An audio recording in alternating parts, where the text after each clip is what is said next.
I am Shaky the Lost. With me in the commentator's booth is Velu V, Gigalas, Kamian Renakai doing the tracking, Math Girl bringing us the restreams, and our runners are getting the instructions now.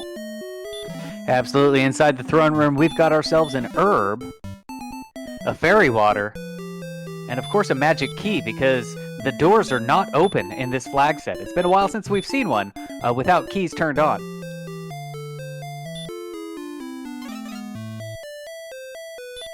So our runners are going to go ahead and poke their ways right on outside and start grinding. There's a desert right out of Tantagel.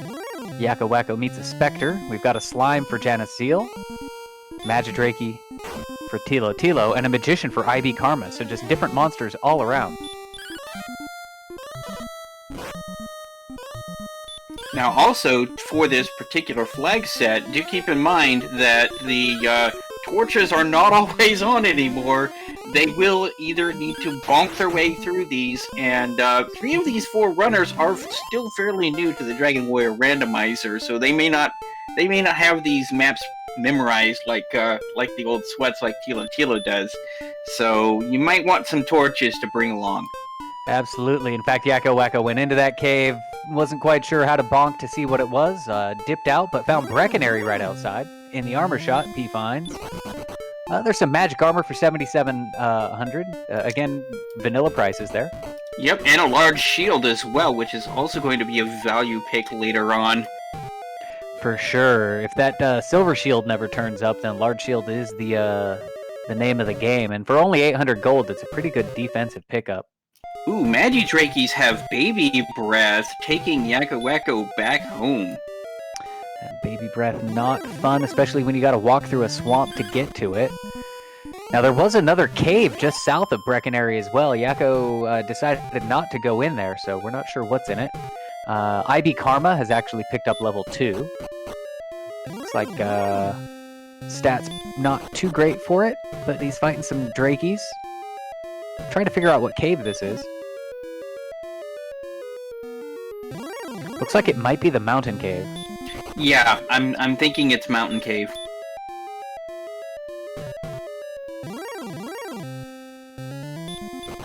Based on yep, there's that stairwell in the top left corner, so definitely the mountain. So IB Karma might be picking up that chest. Top floor mountain has a slime guarding it.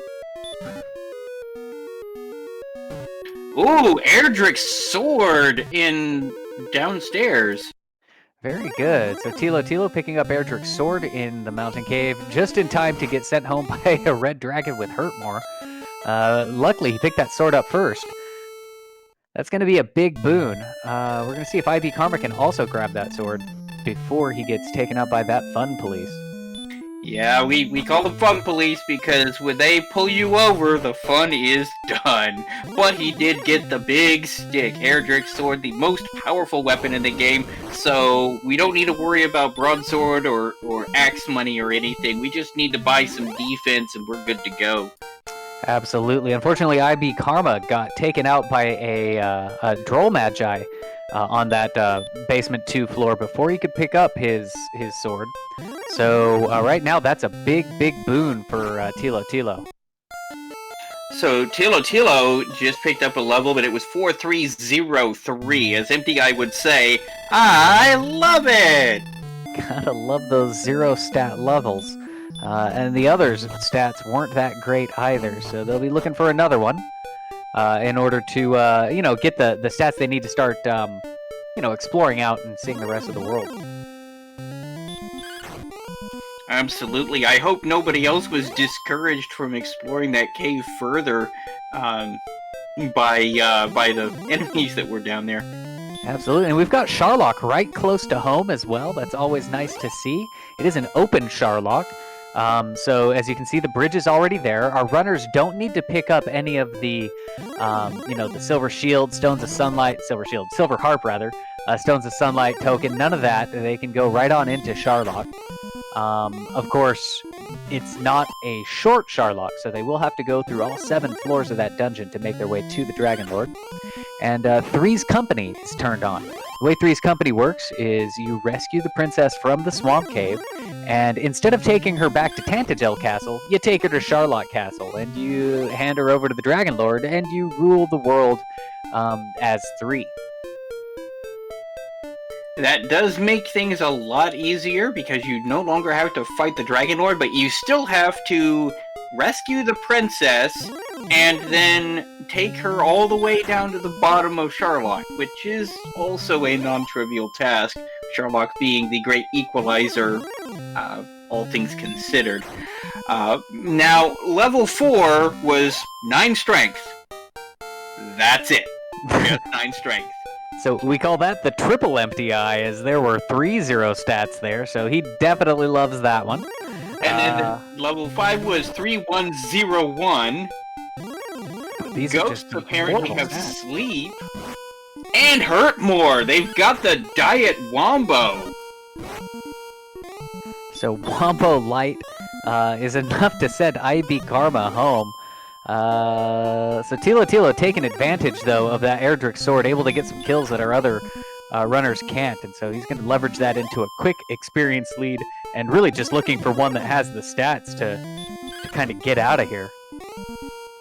Absolutely. I mean, you've got also several chests in the cave that they haven't found yet. They only found 2 chests before he got taken out by the Fun Police. There's still 3 chests in that cave somewhere that haven't been touched yet. Absolutely. And it looks like Ivy Karma's making a second attempt at it.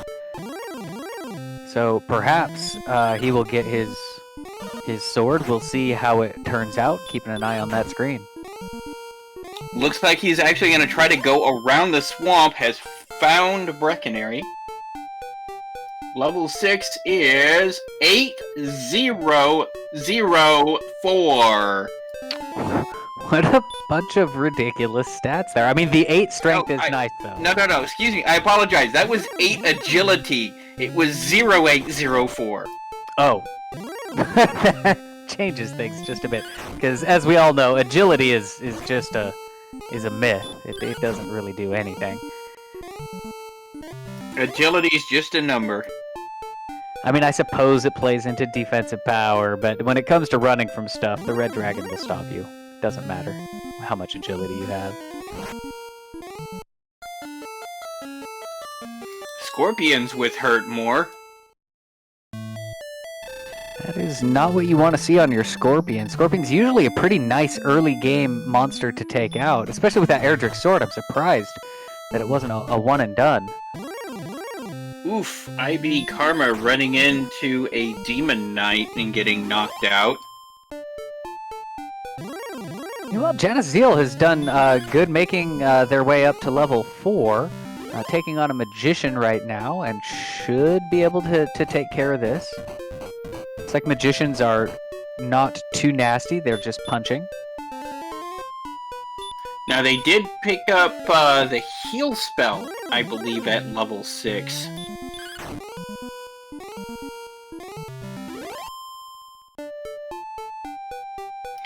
So that's going to definitely help the sustain. Tilo pulling back into Breckenary. Looks like he's going to purchase himself... well, he can't really afford the armor there. Either half plate or a large shield would be a really great value pick right now. We'll go ahead and spend the night at the 6 Gold Inn, the cheapest inn in all the land. We'll leave a torch on for you. Absolutely. Unfortunately, with all those deaths, with this just kind of rough start, there is no gold to spend. So we'll check it out, and then I still haven't seen what that cave beneath or to the south of Breckenary is. Looks like Tilo's going to go look into it.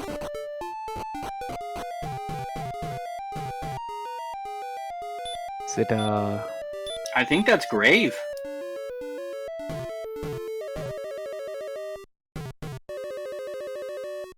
No, this is Erdrick's. Tilo. It's Tablet. Yes, risking the Tablet Cave. Now, the Tablet Cave has no encounters in it, so if you get lost in this cave, it's very easy to be lost for a very long time, because there's no getting out of it through death warps or other. This is, however, Tilo Tilo we're talking about. If anybody is going to be able to bonk their way through tablets safely, and he did have the outside spell, so there is that. But Janice ran into the fun police, and they got sent back home, unfortunately. Oh no! So Fun Police again guarding that basement 2 of the mountain cave, which we know has that oh so important Erdrick sword inside, as well as who knows what other treasures. Meanwhile, it looks like Yakko Wacko making his way over to the shop in Breckenary, the item shop. Gonna purchase a torch so that he can see his way around. Helps us out as well. Tilo Tilo taking an intentional death warp, finding a dead-end swamp.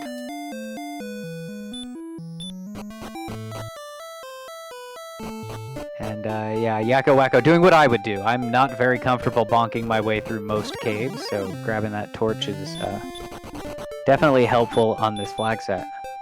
Yeah, picking up some adventuring tools is always useful in this sort of situation.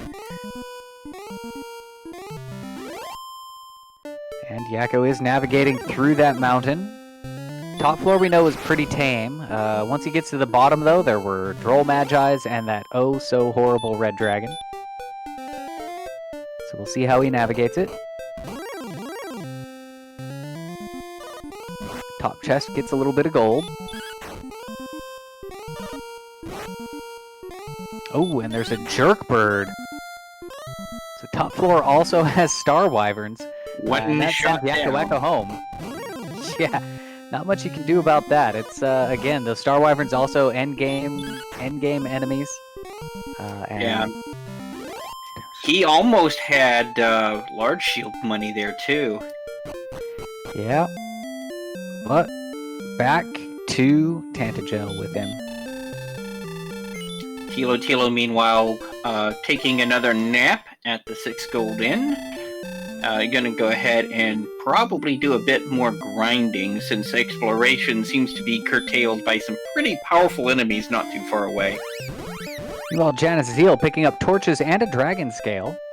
And also herbing up, basically spending all that gold that they've made to stock up on items, and so good picks there. I think herbs are nice. They actually do more healing than a heal spell, so there are times when you want to use your herbs over that, or sometimes your magic just runs out.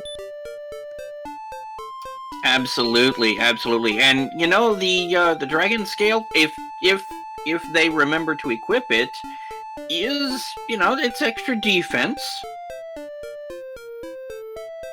Yeah, a little bit of extra defense. I think it's an additional 2 defensive power. Yeah, never hurt nobody.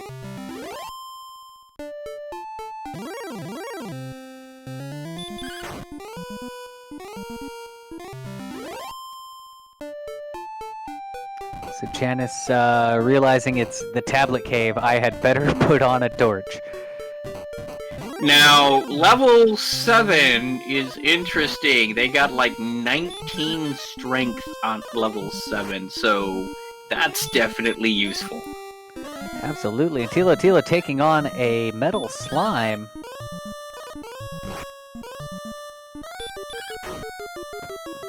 Of course, metal slimes give max experience, 255 experience, but they are very difficult to hit. Yeah, and they have a tendency to do what just happened here with Tilo Tilo. Take 2 hits, you only need 1 more hit, and they take off with the tall timber. And then the Druid Lord sends him home. Meanwhile, Yakko Wacko's actually in the mountain. I missed what he picked up there.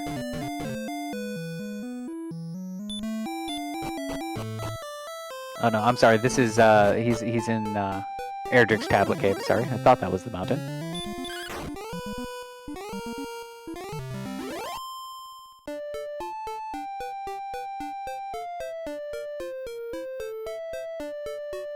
Tilo Tilo now getting information about where Charlock is. Well, Janice Zeal taking on a Poltergeist. Poltergeist gives a decent amount of experience for this level. And he takes it down, or they take it down. It's 15 experience for that.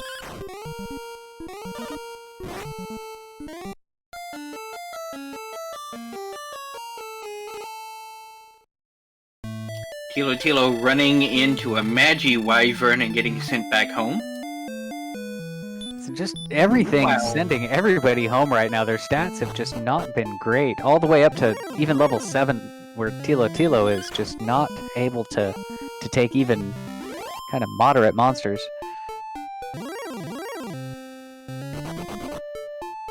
Janazil gets back attacked by the red dragon, who says, "Hurt more." Bleh. Who needs fire breath when you have a fire spell?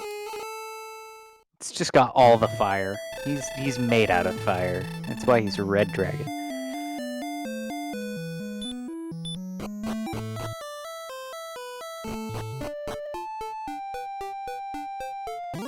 Now you shall know why they fear the night. Oh, wait, wrong game. Oh, so we've got gold. Oh, that was also air dragon. Oh, no, that's the mountain. So we've got gold on the top floor. Yakko Wacko fighting the wyvern up there. Can't get away. Gets sent home. Gets half that gold taken away. IB Karma getting taken down by a Drakema. And this death count is just not what our runners want to see, although it's certainly fun for us to watch the slaughter fest. It can be very frustrating to like every time you poke your head out, something spits a fire hurt more at you, or a fire breath. Definitely might be feeling it a little bit here. The one thing you got to keep in mind, though, is just like if it's happening to me, it's happening to everybody else. So you just got to keep pushing on.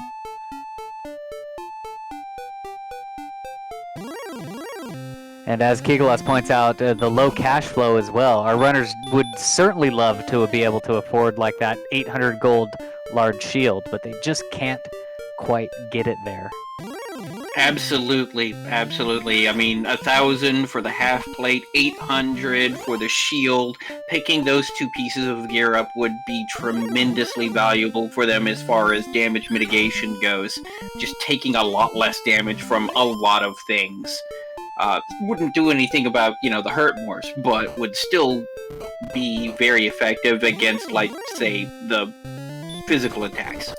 Absolutely. A possible strategy could be to just go into that top floor of the mountain cave, outside out, and then pop back in for a ghetto grind. As Janazil picks up that gold chest, and actually does that, pops outside, has enough for that half-plate armor. Not quite enough for the half plate, but does have enough for the large shield and a stay at the end.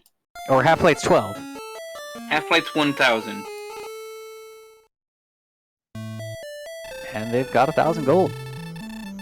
Oh, they do? Okay. But they opt for a hand axe, not knowing that Erdrick's sword is down there. But again, hand axe is a pretty decent weapon at this point. It should help a little bit with the grind. Now, interesting fact, the blue dragons have a hurt spell, which actually is substantially less dangerous than their teeth are at this point. So, that's actually useful. Yes, for sure. Now, an interesting thing about this flag set, by the way, is that we learned the heal spell before heal more, and there is no hurt more spell. So this makes things like the Axe Knight is typically the go-to grind. If you can find a tile with Axe Knights, you can just hurt more of them down. But blue dragons become much, much more tasty when hurt more is not on the table. And to see that they have hurt, our runners might be looking for a blue dragon on a spike tile. That we might see that later today. Oh no, bad news. The armored knights, the AK-47s, have sleep. Ooh, sleepy armor knights, not what I like to see. 18 strength on level 8. So Tilo picking up the muscles there, still only 34 hit points though. So he's all strength, no constitution. Kind of a glass, not really a cannon. I don't know what we call it, a glass sledgehammer, maybe? Also, only, 16 MP. So not very smart either. But he does find a metal slime, runs away.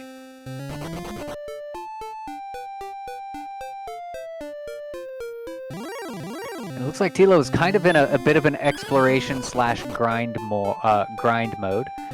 Seeing what's out there, actually looking for what's in this desert, maybe hunting these drolls here that keep running from him. Wolf Lords. Wolf Lords give a good chunk of experience, especially at level 8.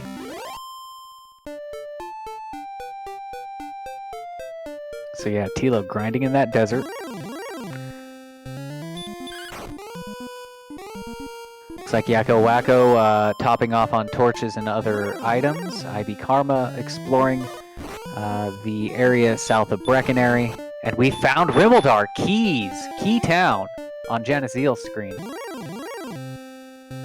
Rimmildar, the place to buy keys, indeed. And that is exactly what Janice is doing at the moment, is going to go pick up some keys.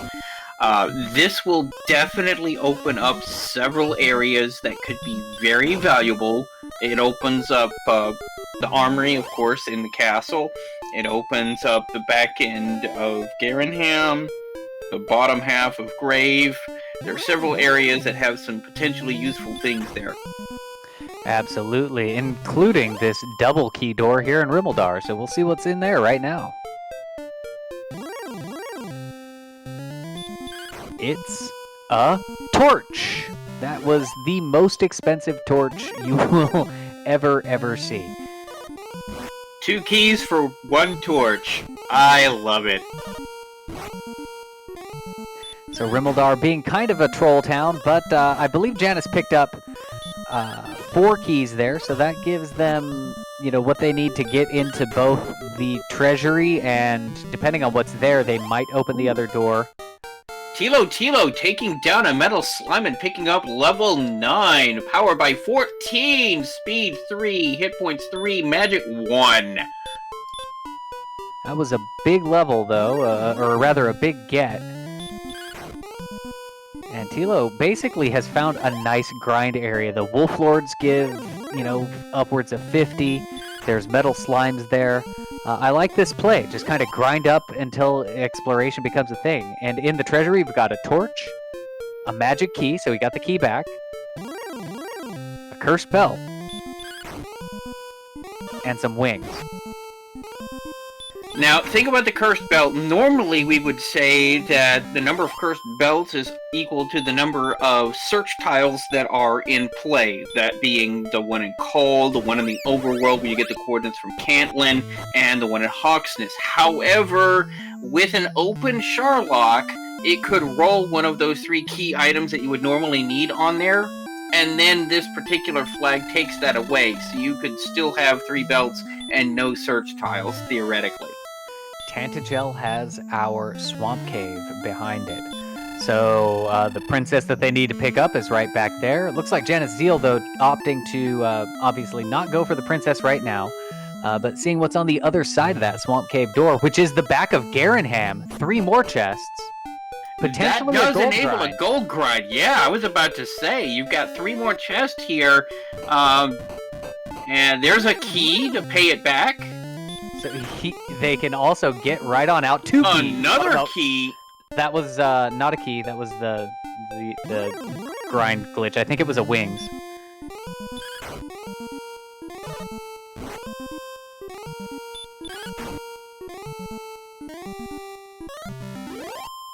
And Fairy water. water. Yep. And so they're gonna walk right on out of here. Oh, maybe not. Not use the key. They're gonna dip out the back. Now, there was no gold in the armory, right? That is correct. There was no gold in the armory. There was no gold in Garenham, so a gold grime is not on the table. Janice Zeal still with the 0 gold. They had exactly enough for 4 keys in Rimmildar and has not picked up any money since. But there is a cursed belt to sell. Tilo does pick up a valuable half-plate armor, and then promptly death warps back. So my guess is that Janice is going to purchase some clothes. So no longer... And clothes actually very apt for a black mage. So picks up some clothes. Gonna top off on herbs and probably go exploring out here and see what's on the other side of this swamp cave besides Garanham. I wonder if he'll ever pick up Fighter Dukin. If only they had cat claws for sale.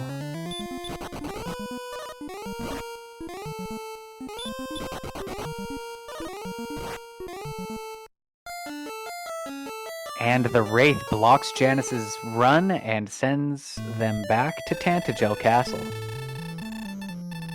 Apparently, red dragons also have Stop Spell in addition to Hurt More. So once they find the armor, if they find the armor, that could make red dragons a little bit more palatable. But for right now, without any armor to protect against that stop spell, that means you can't really heal more your way through it or anything. It just that's a pretty miserable experience without any Erdrick's armor. Absolutely, but Yakko Wacko back in cave, mountain cave, and has picked up his sword. Very good. So finally catching up a little bit there, and it looks like IB Karma picked up Erdrick's sword as well. I think we missed it, but I see it on the tracker there. Also taking down these Wolf Lords, which are decent experience at their level. 50 experience is nothing to shake his stick at, and gets the Dragon Scale at the end of the dungeon. So it looks like the main get from there was Erdrick's sword. Not to discount that at all, but nothing else of super importance. So our runners are going to see what else is out in the world.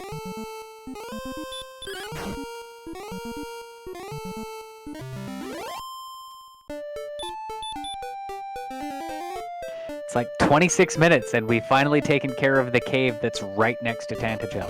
It's one of those kinds of seeds, folks. Tila finds a new town. Oh, it's Rimmeldar. Yep, he finally found Rimmeldar. Meanwhile, Yakko Wacko found an armored knight, got slept and wrecked, and Janice found a red dragon. Red dragon on the overworld. Those are never fun. When they impede your progress, the red dragons are not cool at all. And I have to say, with the Black Mage color palette there, the guards inside Tantagel, I think are the coolest looking guards. That black with gold trim. Yeah, primo. Look nice. Now, a couple of people are commenting in chat that, you know, once Tilo can survive a couple of hits, you know, all you need to do is go get the princess and bring her to the Dragon Lord. But that's easier said than done, because Charlock Castle is full of enemies that are really, really dangerous. Like, for example, those armored knights with sleep are going to be in Charlock.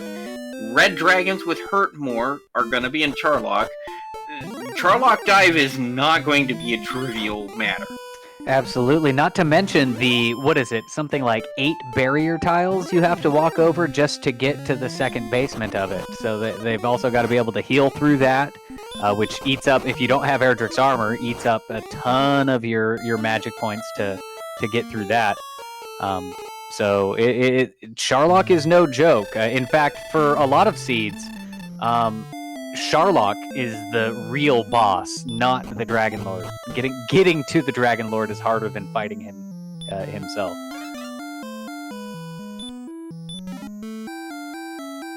And so Tilo gonna check the treasury, find out there's no gold there, but does get his key back, a torch, a cursed belt, and I believe a wing. 2 torches. Yep. Meanwhile, of course, he's already got 88 strength and 128 attack power at level 10, which is no joking matter. Now, you'll notice on the tracker, that's actually an orange color. That means we're getting close to Dragon Lord viable stats. Maybe not exactly Dragon Lord viable, or maybe it is if your other stats are able to compensate for it. So that's actually really nice. Yes, absolutely. And Tilo knows that he is in the swamp cave and will find Garanham. Yep, of course, you know, 17 MP isn't exactly Dragon Lord viable. Hey, that's 2 heal mores. That's all you need, right? It is just 3 swings on the Dragon Lord and he's down. I wish the stats could be that good. I mean, if your name is Berserk, maybe.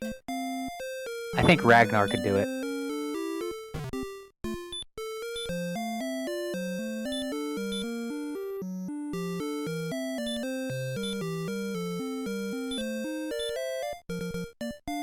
And so it looks like we might have a bit of an issue on Yakko Wacko's screen. It looks like it's frozen for just a moment, but that should pick up in just a moment. Janice's eel still grinding just south in the desert there, trying to get something to get out. Yeah, Tilo really has started breaking out and doing a lot of exploration and doing a lot of stuff, and also has a pretty substantial experience lead on everybody. Although now that everyone else, well, Yakko and Ivy Karma at least has the big stick, they're gonna hopefully try to catch up.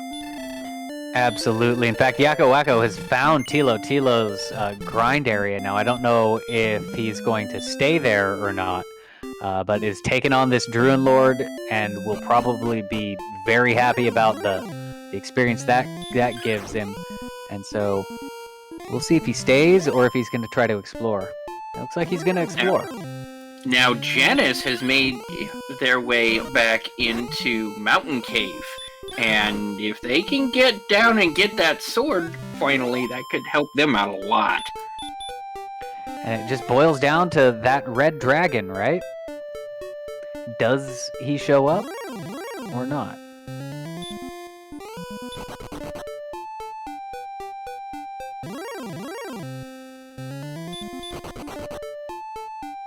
We've got a Wolf Lord guarding the first chest.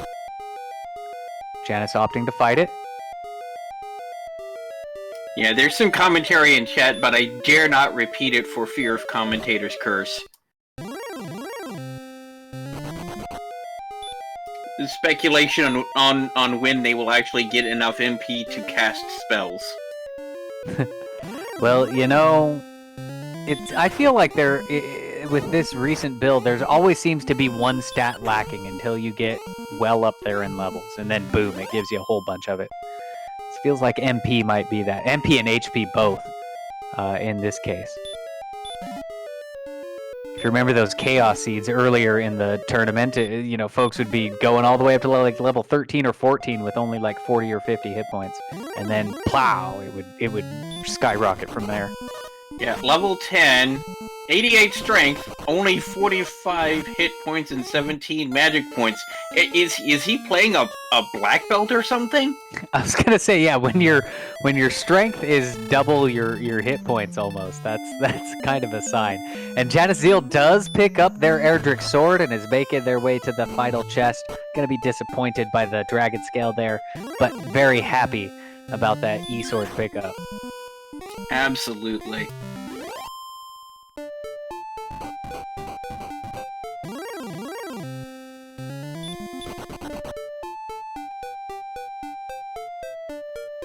IB Karma, having made his way into Rimildar, is now checking out the armory and will be checking out the swamp cave.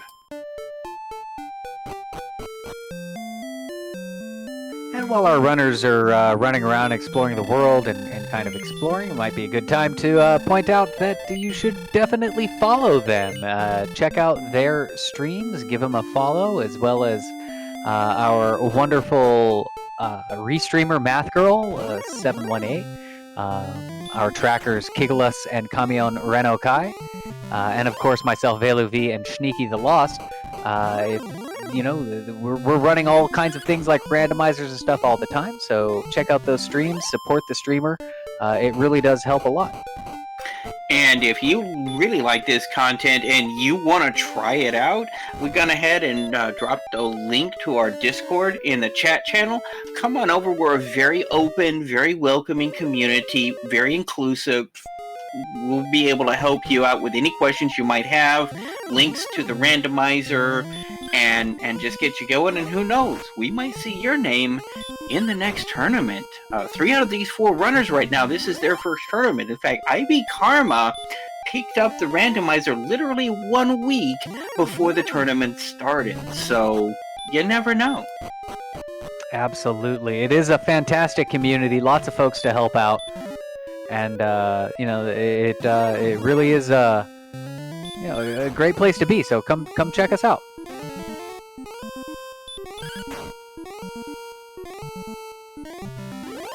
It looks like Janice Zeal is doing a little bit of shopping here. I see a large shield purchase.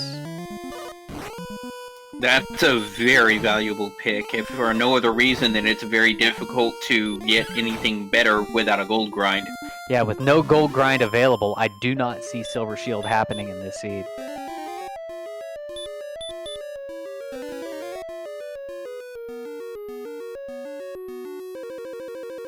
What I want to see in this seed, though, is some new towns or caves. We've been kind of stuck in this little funk of an area here, and nobody's been able to really poke out beyond just Garenham, the Mountain Cave, Breckenary, Rimmeldar.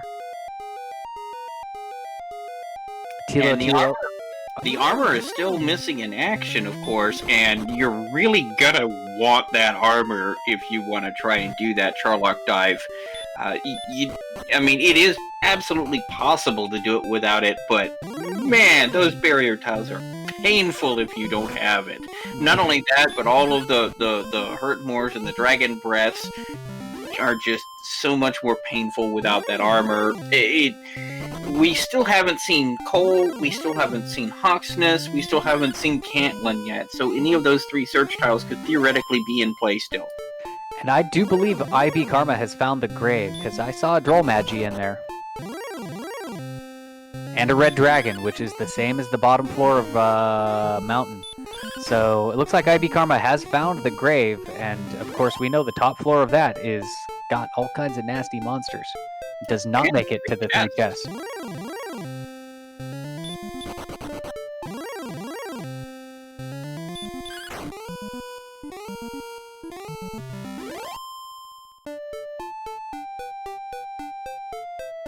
But yeah, since you don't need to gather the key items to unlock Charlock, the only thing the runners really need to do is make sure that they can rescue the princess and defeat whoever's on that spike tile, and make it all the way down to the Dragon Lord himself. So, they're really, once you find the Erdrick's armor, you don't care about what's in the rest of the chest at that point. You just want to go. Absolutely. Now, it's also important to point out that if you have the princess in hand and you die, she goes back to the swamp cave, and you have to beat whatever monster was there and go get her back again. So it kind of makes it doubly important that you are really ready for that dive before you go. IB Karma checking out the empty store there in Rimmeldar. I think he might be looking for an item shop. Of course, Rimmeldar only has a weapon and armor store. It doesn't have an item shop.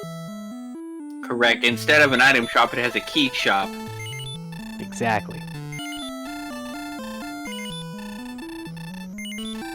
Meanwhile, Tilo buying the medium price keys behind Tantagel before heading back into the swamp cave. I have a feeling that the rest of this map is on the other side of the swamp. Either on the other side of the swamp or on the second continent somewhere. Tilo casting a Radiant spell, which makes me think he might actually be going to see either what's on that spike tile. I can't imagine he's going for an actual princess save, but this might be an information dive. It could well be, and you know, that's gonna be good information to have, so you kind of know what the bar is set. You know, what you need to do. Right, do I gotta kill a golem? Is it just an axe knight? What is it that's here? A blue dragon with hurt and stop spell, you know? It might be a grindable area. And, you know, these star wyverns are actually pretty nice experience. Tila's taken out 2 down here already. And not only that, but this is in the basement of the castle, so iteration time is really, really fast. So you can come down here, grind until you die, and then just immediately come right back to it. And the spy tile is in fact a stone man. Stone men are notoriously susceptible to the sleep spell, and with the amazing strength that Tilo Tilo has right now in the Erdrick sword, pop it to sleep and it's 3 shots and down.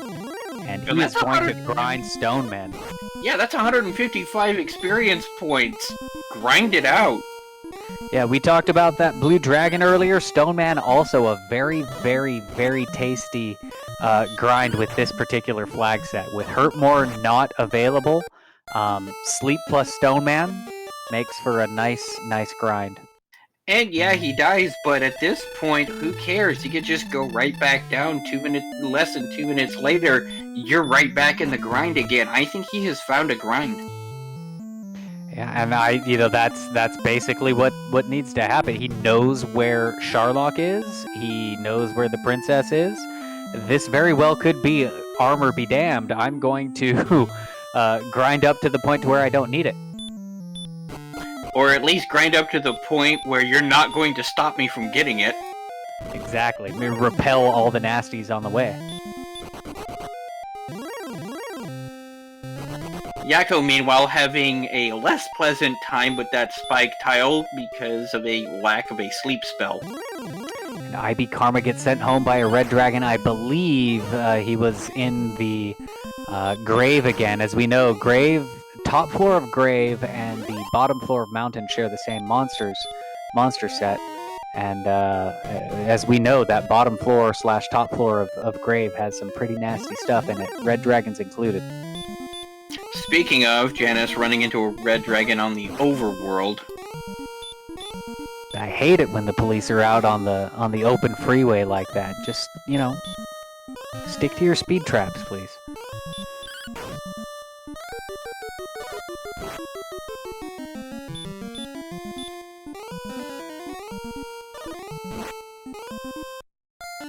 And sleep spell not hitting for Tilo Tilo, so Stone Man sends him back to the king. King says, "Hey, what are you doing fighting my Stone Man in the dungeon there? Go back and do it again." I mean, it's not like it's a major imposition, to be perfectly blunt. I mean, he was almost out of magic anyway. When you only have 19 MP, aren't you always almost out of magic?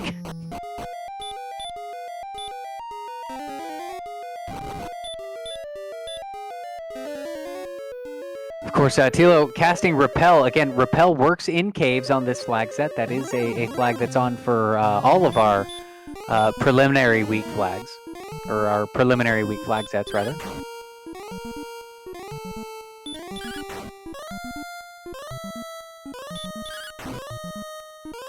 Yeah, I can guarantee you, Tilo Tilo is looking for Heal More. Once he gets Heal More, he's going to reconsider, depending on what his stats are. Absolutely. And again, the next level threshold is 3,000 experience, so it looks like it'll be 2 more Stone Men, or Stone Man and something small.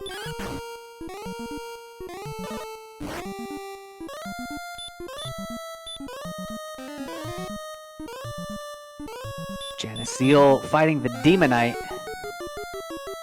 It does not let them run away and sends them back to Tantagel Castle. Demon Knight, one of the hardest to run away from. An excellent move for Tilo Tilo. Kaishi no Nageki! Love that Kaishi no Ichi no Geki. It, taking down that Stone Man. He must be hitting it with the broadside of Erdrick's sword, because, slashing just doesn't work on rock very well, but crushing certainly does. And having run out of MP, ends up dying, but that's okay. You just go back again. It is a slow grind, with, like you said, with only 19 MP, casting, it's rough. You have to cast sleeps consistently on them. You probably can only get 1 or 2 in before you have to go back. But given what's on the rest of the map, it's still I think, one of the most efficient things that can happen right now. Sad to say, but I'm gonna have to agree with you. This Stone Man fight is about the best grind he's got available to him right now with the resources he has. Now, if he can get some more hit points, some more magic points, maybe a heal more spell, then we can start talking about some other things. But until then, this is about as good as it's gonna get. Exactly. It's either this or it's that, the Wolf Lords and Metal Slimes that he was fighting earlier. And for those, you got to walk around a bunch. And level had a decent MP. I think I saw 11 MP out of that.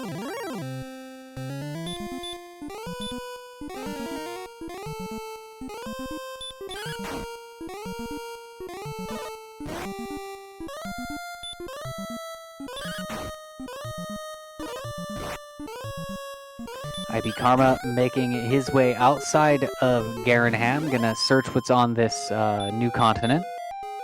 It's all the way on the east side of the map. He's almost made it through the swamp. Yeah, he's up to 57 hit points and 25 magic points now at level 12.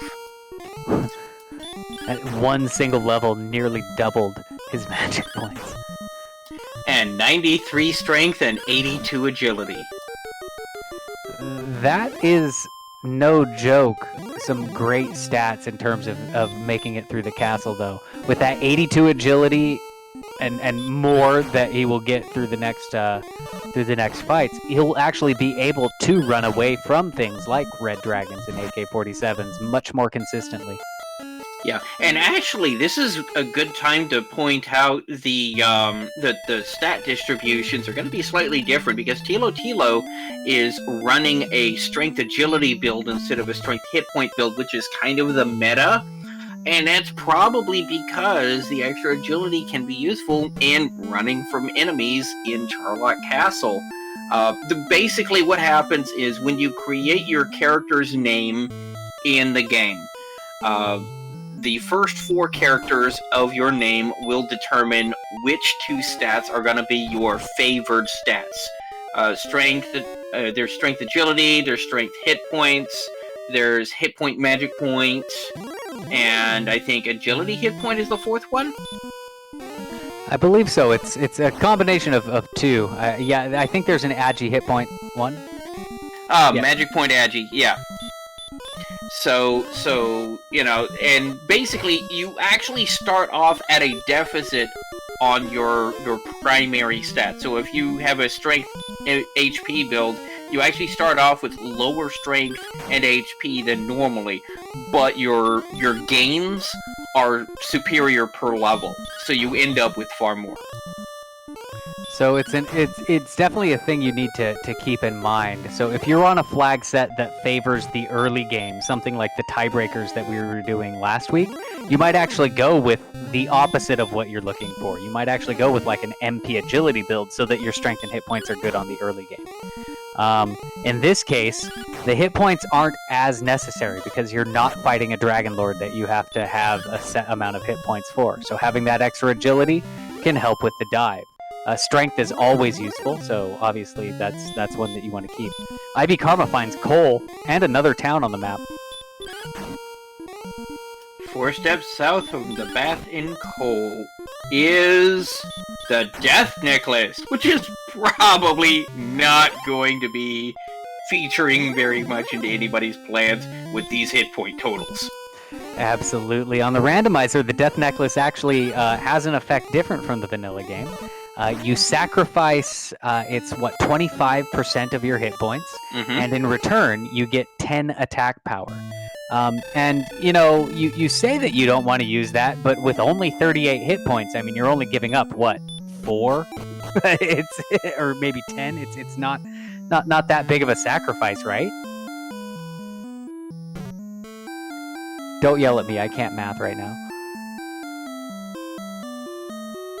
Answering question in chat, no gold grind possibilities. The back of Tandagel Castle does back into Swamp Cave, which backs into Garenham.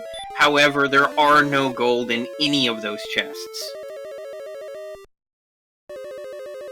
That's right. So no gold grind means most likely no silver shield. Ivy Karma finding Cantlin. And Cantlin, with only 17 magic points and no Erdrick's armor, and only, 38 hit points, every 2 steps he'll have to burn a heal.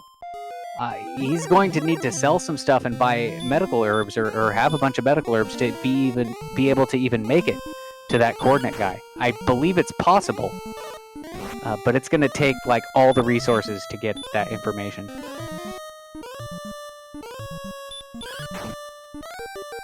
I mean, valuable point pointed out in chat. You could theoretically get a grind the coal spot, because remember, when you take the cursed amulet, it has 100 or 200 gold behind it.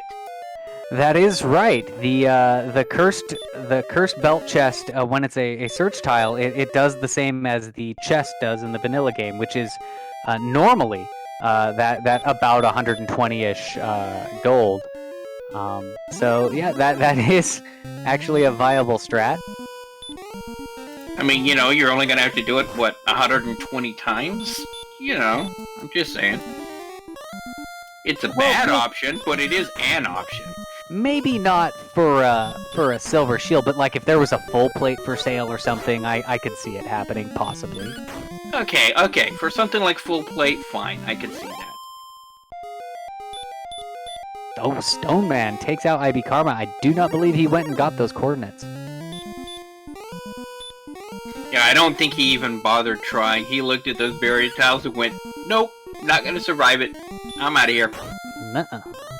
And I don't blame him. I would have made the same choice.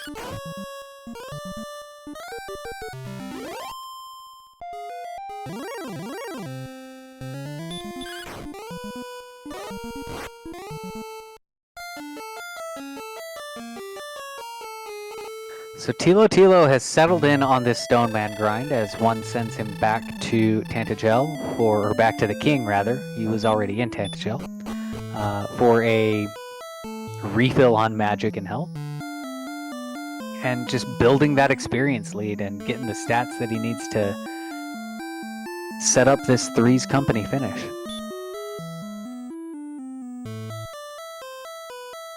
But I do have to say, I would definitely put Tilo in the driver's seat here with this commanding experience lead, knowing where the princess is, knowing where Sharlock is.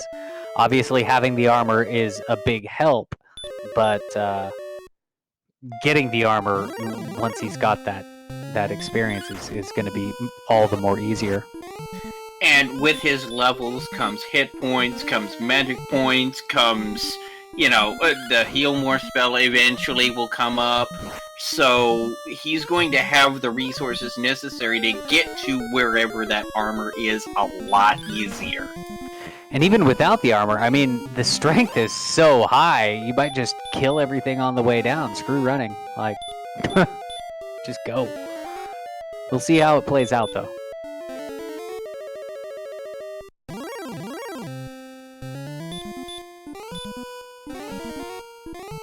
Janice Zeal now making their way through the swamp cave to see what's on the other side.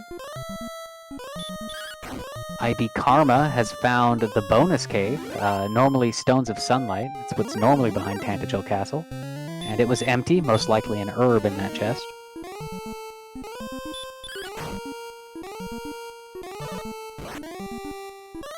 Janice Zeal finds what I believe is the grave. Yes. Looks like Yakko has actually decided to do a slow grind for cash in the mountain cave. That first chest in the mountain cave, just grind that over and over again. Maybe Yakko saw a silver shield somewhere. Meanwhile, we have found the 3 chests in grave. We've got gold. We've got a cursed belt. And more gold. So Janice Zeal picking up a little bit of money and a cursed belt inside that, and we'll see if they can make it down off of this danger floor, which also has wizards. So add wizards to the Red Dragon, Droll Magi, Wizard, horrible floor. Wizard Droll Magi with sleep, mind you. And it sends them back to Tanto. Slept and wrecked.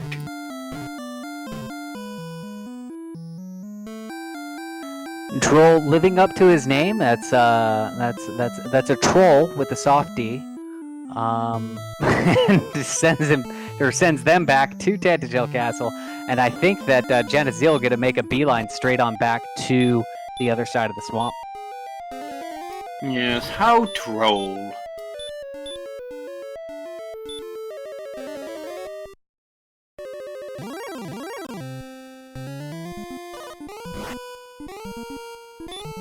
Ooh, back attack from the Star Wyvern, but with the attack that Tilo has, this Jerkbird should be going down pretty rapidly, and that's just going to be an easy, 105 experience there on top of whatever he's getting from the Stone Man. I think Yakko Wacko is going for the magic armor. There was magic armor for sale somewhere. I think in Breckenary.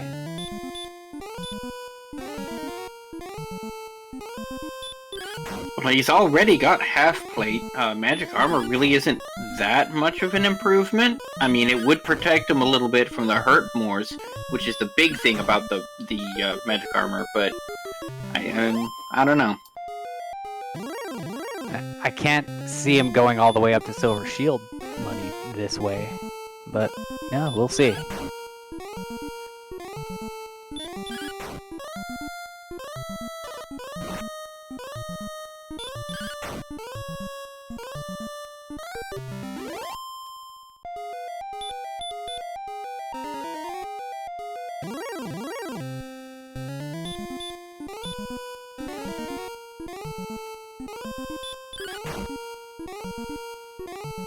Now, for level 14, they're gonna need, what, 7,500 experience? Level 14, for fast is, 4125. I'm sorry, 3625. 5625. I can't, numbers are not working well for me. 5,625. Oh, okay, so he's almost there. This one and the next one will do it. Absolutely.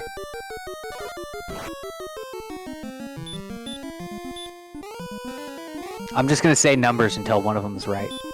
I play Dragon Warrior 4 Randomizer and Dragon Warrior 4 regularly, so this is my armor haggler impersonation. I just spit out numbers until somebody says yes. We've got 2 strength, 2 response speed, 4 hit points, and 15 magic. That 15 magic is actually really useful at this point. He's now got 72 hit points and 58 magic points. It's probably not enough to do a dive, especially not without heal more, but we're at least getting in the ballpark now. Exactly. It's also going to make this grind against the Stone Man that much more efficient because, again, it's more heals before Death Warp is necessary. Absolutely. More heals, more sleeps. IB Karma making the very slow walk across the barrier tiles to see the old man. So we'll get coordinate information shortly. Hopefully. He's got it. 34 to the north, 20 to the east. That is not too far away, and if I recall correctly, that should be countable. Meanwhile, Janazil has found Hawksness. Nope's right on out of there. IB Karma Death Warps on the barrier tiles, I think wants to go count out some tiles. Now, that is either going to be the flute or the armor. We've seen everything else that could theoretically be on that tile. That is correct. If there can only be, like, if there are coordinates, that means there has to be something there. That man will not tell you to just go on a wild goose chase for nothing. So, you're absolutely correct. It can't be any of the key items to get into Charlock, because that doesn't exist. So, I'm waiting with bated breath to watch IB Karma pace out these steps here. Meanwhile, Janazil has made the way to Cantlin and is going to get that same information. And this could make for, if it is the armor, these two on the bottom screen can very certainly potentially catch up. Because that armor is really the best armor in any RPG, or JRPG anyways, if you ask me. It certainly is an amazing piece of armor, and definitely something to pick up if they can manage to get it. But keep in mind, Tilo has a very commanding lead in experience right now. He's got over 5,000 experience more than anybody else. Fair enough. So it might not take the lead. Oh, IB Karma gets taken down by a Demon Knight in the middle of his pacing. I wonder if he set some landmarks along the way, or if he'll have to make a pace all the way out again. We'll see how he does some counting here. Meanwhile, Janice went ahead and picked up the magic armor like you had suspected. That magic armor, it's as you said, there's the heal more, or rather the hurt more resistance. You also heal, was it 1 for every 4 steps? So it is a pretty decent pickup. Ooh, IB Karma getting taken down by a golem. So, pacing not as easy as it might sound. I mean, you'd think it's just a stroll through the map, but when there's golems and things with hurt more, it's not easier said than done. Janice Zeal picking up Death Necklace and Cole.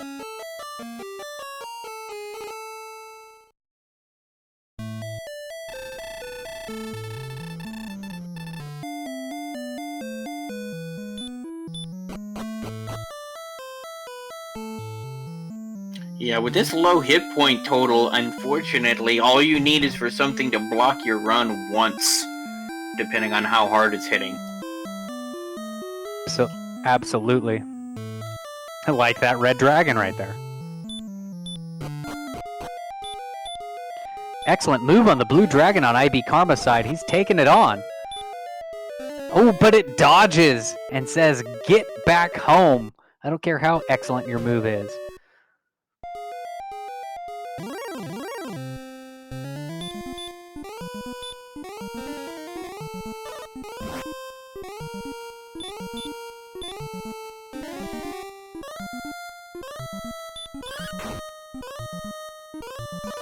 Tilo still killing stone men and expanding that huge experience lead. Looking for the level.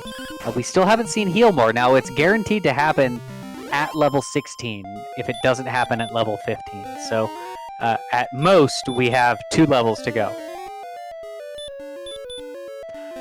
Level 6, or rather level 15 is going to come at 7,500 experience points. So about 1,000 to go, which is, I believe, 7 stonemen from where we're at.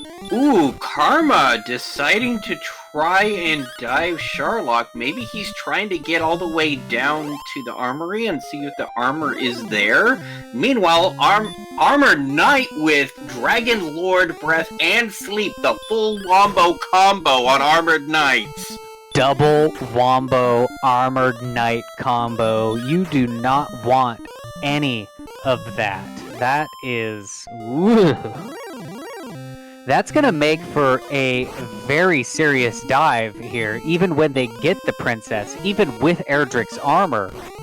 That is going to make for an interesting dive. So grab your popcorn and your sodas, folks, because it's going to be an interesting one. Now, the search tile did have the armor. IB Karma has Erdrick's armor. And that, again, is huge, in my opinion. That makes him heal for every step. It negates the barrier tiles. Erdrick's armor, good get. So, props for counting out those steps. And I think Janice is also pacing. Oh no, Janice is grinding.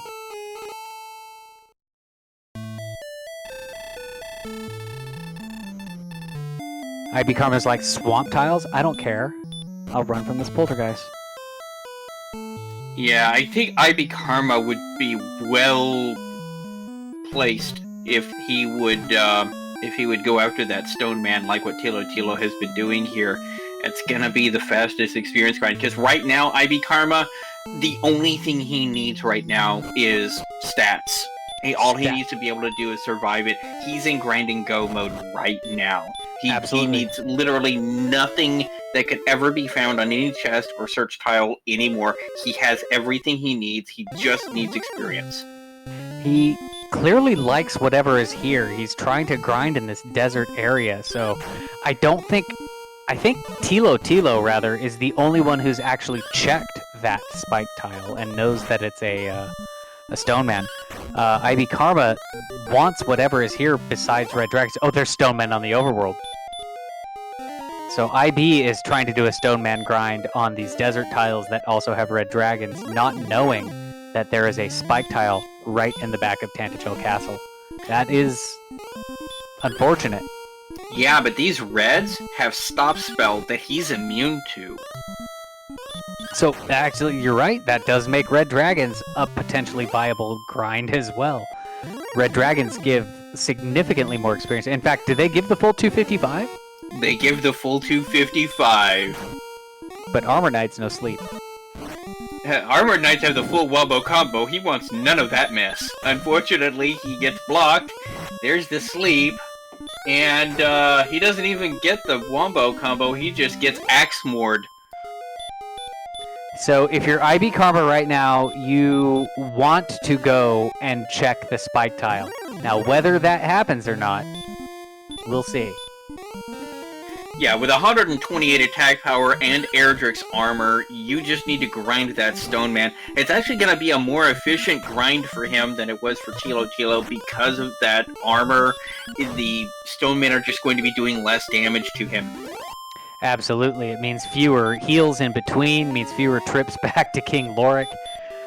So we'll see what happens here. I'm going to be watching to see if he goes straight south or if he makes the beeline over to the tile.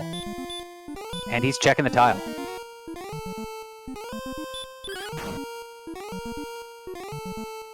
So it's going to be a huge XP to overcome, but IB Karma is, I would say, very, very strongly in second.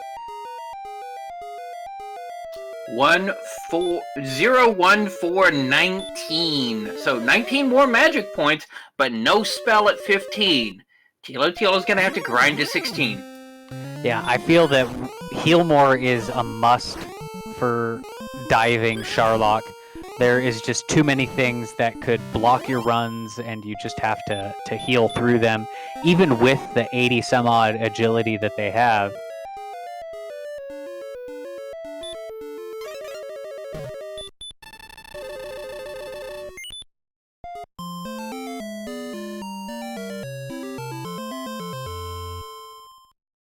And it looks like Yakko Wacko has made his way to the grave of Garenham, runs away from a red dragon, and is going to make a dive down to the bottom floors. He's fighting wizards at this point. Tilo Tilo has rescued the princess. I'm not sure what his plan is here. I think he's thinking 87 agility points. I can run away from things. Let's hope he's right. He's going to meet some Armored Knights with sleep that might have other plans. But I don't even think Tilo Tilo's seen an Armored Knight yet. He may well not have. And so, of course, he's stocking up on your basic, exploration tools, herbs, torches, that sort of thing. Probably going to spend the night at the inn here as well. I mean, he's got 1,500 in the bank. He's not exactly hurt for cash at this point. And, without the Heal More spell, herbs are actually the best healing that he has available to him. So, that's what you gotta do.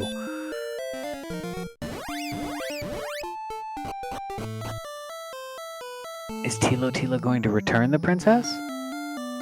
No, he's redoing his magic points for some reason. I mean, every MP is something he needs, but it's like Oh, he's casting Repel and then refilling his MP. Now he has 77 MP. He's going to top off his hit points, talk to the guy again, get his MP back. Okay, now he's definitely doing a dive. So here we are, about an hour and 10 minutes in, and we should see our first entrance into Charlotte Castle, as it is right next door to Tantagel. Now, here's the problem. Tilo has half plate, so even though he's got an agility of 87, he only has 71 defense points, so Repel isn't actually going to be doing a whole lot here. Repel not so much, but being able to run like that first run success from the Armored Knight, that is the advantage to the very high agility. Quite true. Though the meme says agility is only a number. Oh, and there it is, and that's the sleep. And that's the Armor Knight saying... Oh, he pops a stop spell. No effect. No effect, and he slept. That's it. Okay, now he knows the Armored Knights have the full Wombo combo, having witnessed it personally. I expect to see more Stonemen in Tilo's future. Yeah, I think he's gonna go pound some more gravel.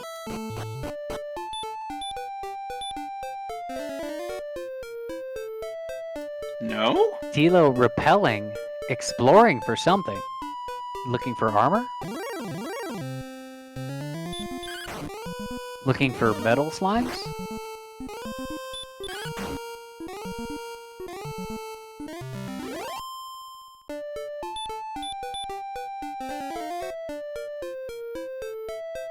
Yakko Wacko getting blocked by the guard.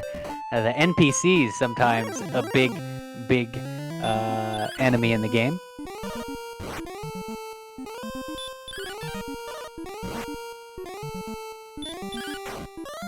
Yeah, NPC movement can sometimes be the trolliest.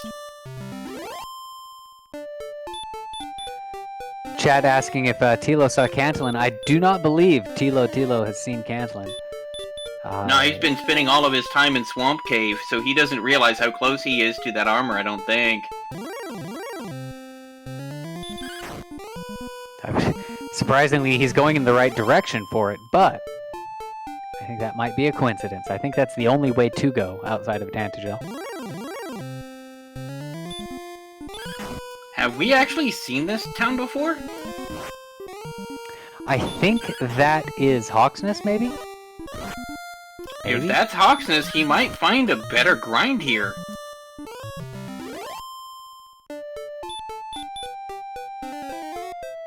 I mean, you just saw him completely dominate that blue dragon. If you could find a blue dragon on Hawksness' spike tile, that would be a good way to level 60. Or maybe it's Or Rimildar. 16.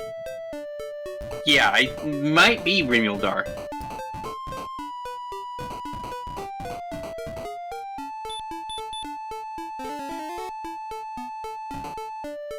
Yeah, I'm not sure what Tilo's doing here.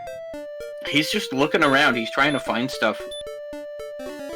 He hasn't found Cantlin, so he's looking for that. And he's found Cole. No, he hasn't. He hasn't found Cole yet either, because he doesn't have the death necklace. So yeah, Tilo has not really done a whole lot of exploring. He found the Stonemen and grinded. It's been a big grind for Tilo. Our other runners certainly have the exploration knowledge advantage.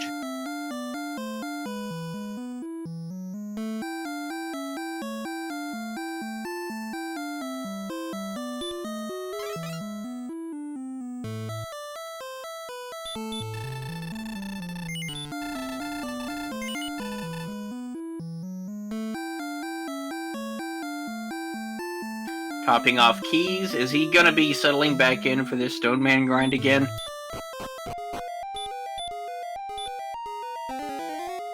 Yep.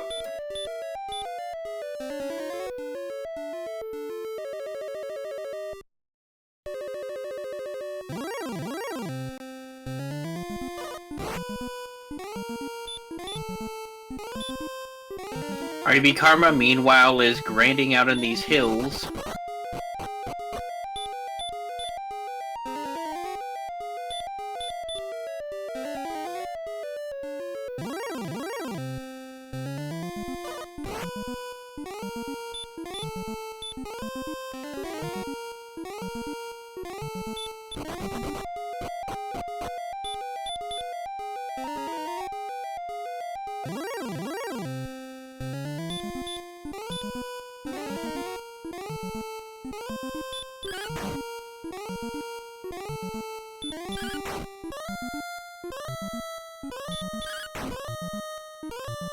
Yeah, Karma's just gotta be frustrated at this point.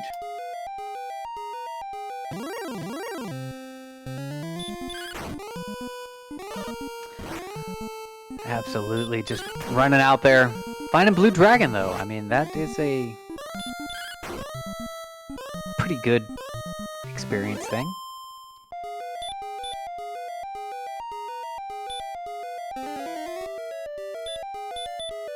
As Tilo makes his way to the second time to the princess, still not at level 16 yet. Level 16, of course, happens at 9,750 experience points. That's another 900 or so XP to go. Tilo not wanting to make that grind, not really realizing how far in the lead that he is.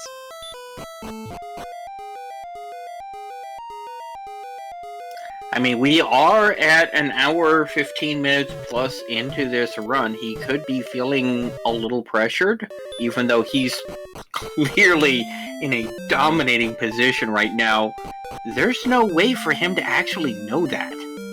That's right. And with this flag set, you know, it's more of a 60 to 90 minute kind of a flag set, sometimes a little more, not that often, very much less.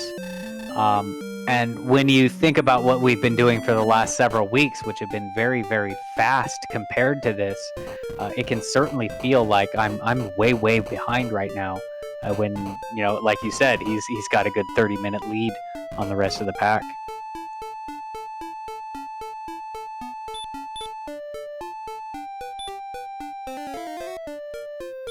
You always have to remember, you know, those of you in the audience and us sitting here in the commentator's booth, we have perfect knowledge here. We can see how far ahead Tilo is. Nobody is anywhere close to where he is right now, but he has no way of knowing that. And, you know, like he said, this is usually an hour and a half seed at most, usually, and the only thing really stopping him from being able to do this dive successfully is going to be those armored knights, and he just found the bath of coal, picked up his death necklace, which has got to be one of the most hilariously not relevant pieces of equipment in this run. Meanwhile, interestingly, Janice Zeal has picked up a princess.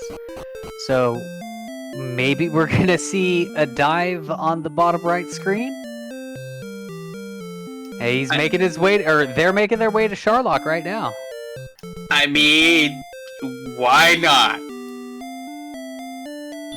If they can get past the Armor Knights, if the run luck is nice or the low encounter rate, I mean, RNG plays a big role in this game. Tilo actually gonna go ahead and get his coordinates, so this could be really useful for him. Armor Knight does a back attack with a sleep, says, "Nuh-uh, go home, go find another princess."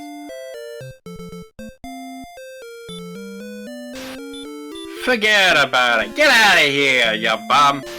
What are you doing with your black mage hat? Go home. Tilo making the walk through the barrier tiles and then the walk out, not wanting to give up that princess. But getting that all too important information about the coordinates. Of course, that is Erdrick's armor. And I'm assuming Tilo is going to go paste that out after using the inn, probably casting a return spell and doing some walking.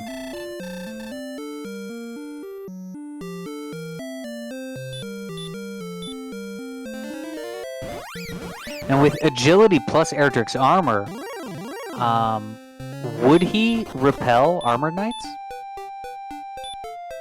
No, not armored knights. He'd repel most other things other than armored knights and golems and red dragons. Those would be the only three things he would not be repelling. Because You would armored knight. need silver shield for that. Gotcha. Because armored knights, I feel, are the monster to beat, or to beat you, if you will. No, you need like 106 defense to repel them, I think is what chat is saying. So, yeah, I don't see it. I usually believe what chat has to say, so I will take your word on that.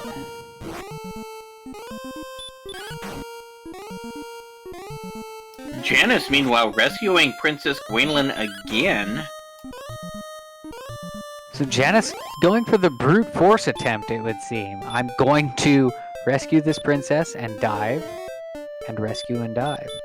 I think Janice also may be feeling the pressure. We're an hour 20 in. It's got to be close. Absolutely.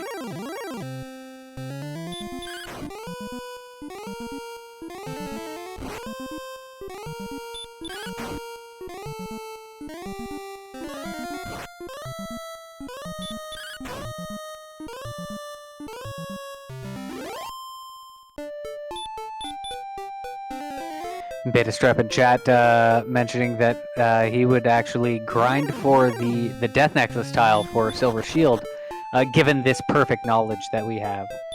So, well, if he hit 96 defense without it, then the Silver Shield would put him at 106 and able to repel armored knights. Fair enough. And speaking of armored knights, Yakko Wacko meets one. Gets slept. Tilo picks up his armor and is going to make another dive, I think. Yeah, Wacko takes a 70-point Dragon Lord 2 breath from that armored knight. Goes back home.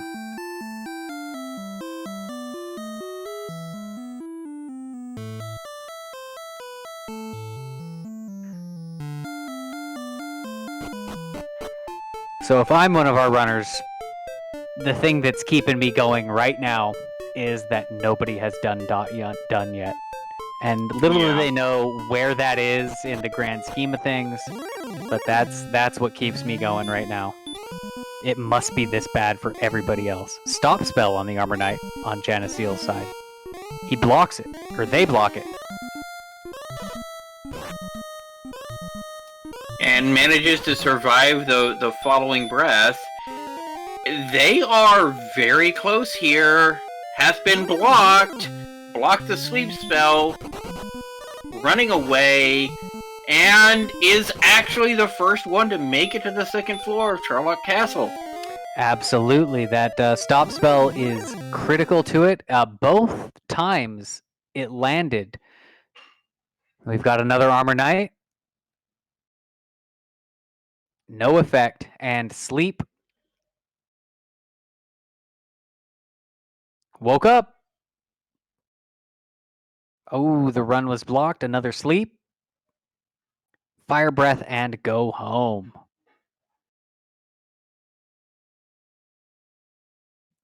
So Janice Zeal did make it to that first basement, but still stopped by the Armored Knight.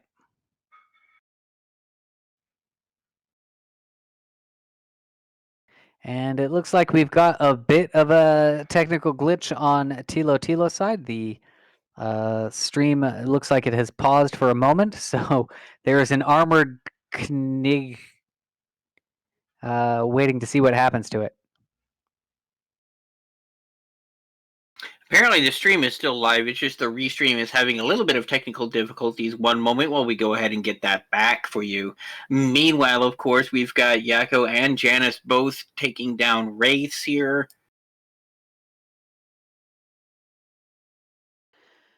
So the grind continues for Yakko, Wacko, and Janice Zeal. IB Karma heading back into the Swamp Cave.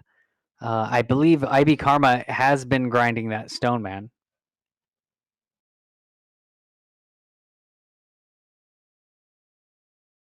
And it looks like whatever happened, if it was that armored knight or a different one, it sent Tilo Tilo home. And he's going back to pick up a new princess.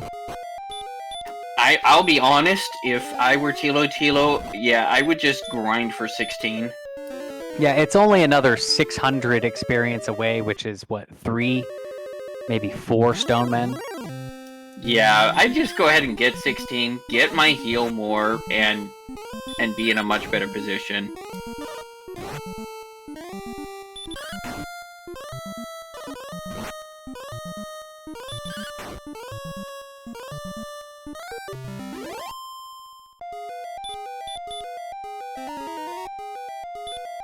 So it looks like Geneseel also trying to grind, but grinding not the stone man, but the desert outside with the demon knights, golems, and other critters about. I think there's blue dragons out there too.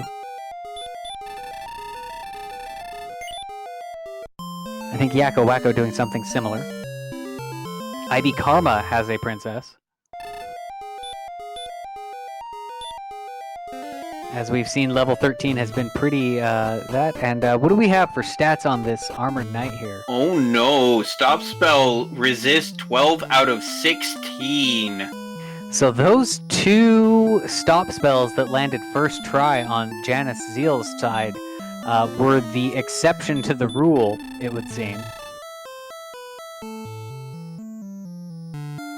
Because that is a rough stop spell resistance when you've got a 75% sleep and a 50% Dragon Leader 2 breath. And of course 15 out of 16 resist sleep, so that's no help either. Clearly you have to grind until you can one-shot them, right? That's one solution. IB Karma meets an armored knight. Blocks his run. Dragon Lord breaths him home. Tilo Tilo meets an armored knight. Blocks his run twice and sends him home. IB Karma and Tilo Tilo basically mirroring each other. As Yeah, they go back. we've got 3 runners right now that are just basically lemming their way down. Exactly. Fortunately, King Lorik has plenty of princesses trapped in his basement. There's always another one they can go pick up. They just have to fight the Stone Man to get it.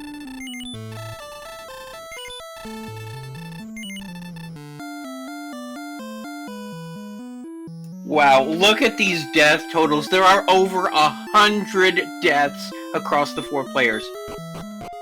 It's yeah, it's been a very deadly seed. Even from the very start, it's been a rough thing.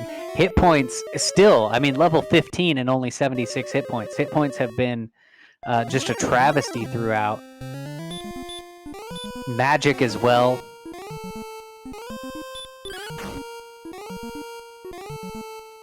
Quite surprised to see Tilo Tilo didn't do that grind there. We'll see what happens if he takes on this Stone Man and just keeps going, or if he takes another. And he is grinding it to 16. Needs that heal more.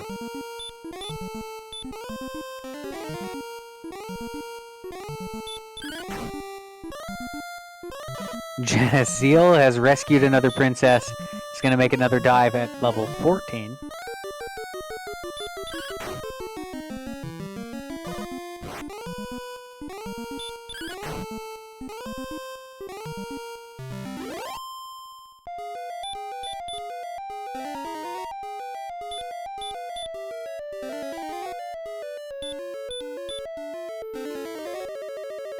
Having to cast 3 heals takes so much time. You're like, oh, every single heal. It's another 2 seconds. Ugh. Yeah, but at least he's got ahead and resigned himself to needing 16. Kaishi Nichino still makes 3 shots, though, against the Stone Man. But Tila Tila takes him out to get level 16, get that heal more spell, as well as 3 agility, 5 hit points, 3 magic, no strength, mind you. Yeah, but they've already got strength. The agility and the heal more is really what you're looking at this point in the game. We've got an Armored Knight on Janice Zeal's screen. Put them to sleep. They woke up, they got slept again, and they're going to go back to Tantagel most likely. An extra 40 or 50 hit points might not have gone amiss either, just saying.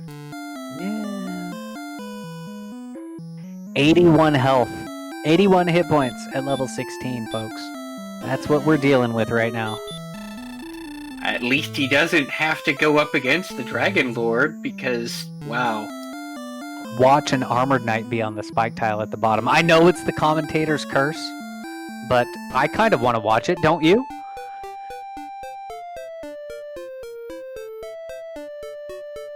I mean, they have 10 heal mores in the tank.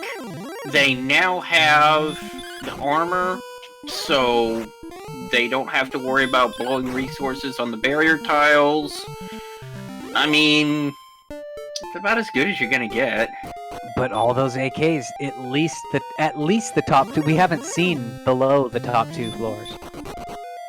Although, as has been pointed out in chat, you pretty much want 97 hit points for the same reason you want 97 hit points going after the Dragon Lord, because you want to survive 2 breaths from this Armored Knight. Who puts Tilo to sleep. He tries to run away. He gets slept again. Fire breath. Wake up. Run. Blocked. Slept. And Dead. this, my friends, is exactly why we have the meme, agility is only a number. 3 failed attempts to run at 97 agility. Redonkulous.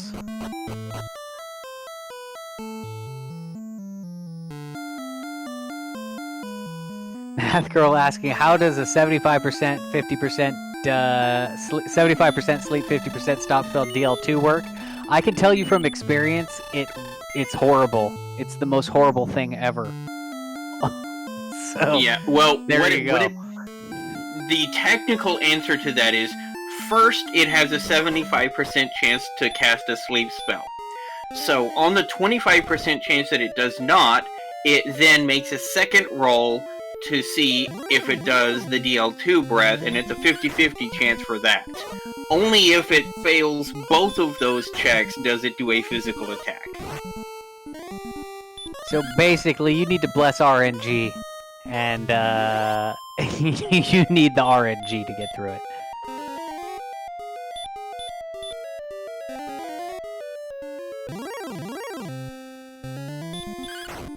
And Tilo opting to do a grind on Stone Man, decides 16, not gonna happen. That sleep, fail run, needs some hit points, needs something to get through it. Looks like Tilo is gonna grind. That's right. And next level for Tilo is gonna be at 12,000 experience points. So another 1,800 to go, which is 10 stone men from this point. But at least now he at least has heal more, so he doesn't have to keep casting regular heal. Exactly. No casting regular heal. Also, fewer returns back to King Lorik. So just keep going. And he's casting heal anyways. It may be force of habit at this point. Ah, the old muscle memory.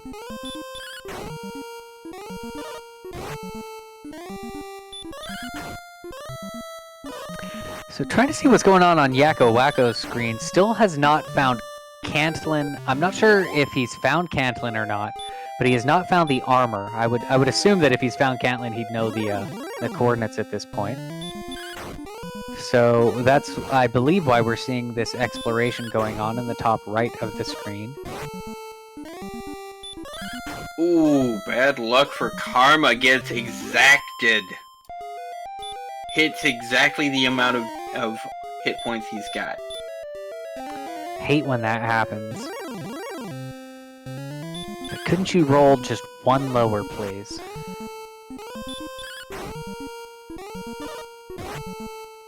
But yeah, Tilo still has about twice the experience points anybody else has. 3 times almost in some cases. And that could also potentially play in the, you could say, the psychology of the match if they're watching IRC. I can only assume that Tilo Tilo is going to get to the level, whatever it happens to be, by grinding, and then go down and submit his princess. At which point, the other runners are going to see that dot done and think, oh boy, I better go now, and might be a couple levels lower than they need to be. Well, Karma and Janice have been making and failing dives for about the past 15 minutes non-stop. Precisely. And so they might see, oh, there's a finish. Maybe level 15 is the one that I need, not level 17.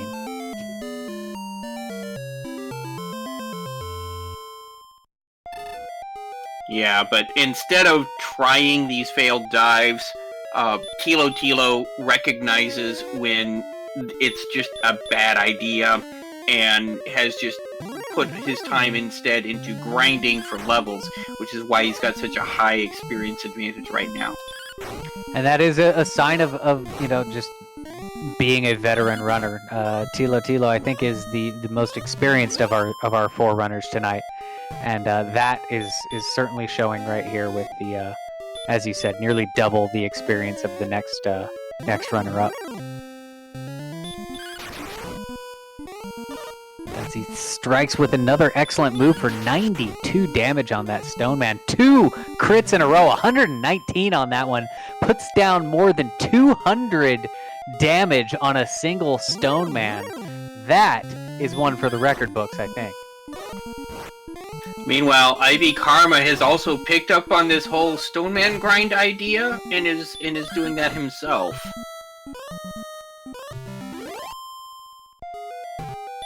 Yakko finds himself a blue dragon. Well, Janice Zeal taking on this Armored Knight here. I think that's also in the Swamp Cave.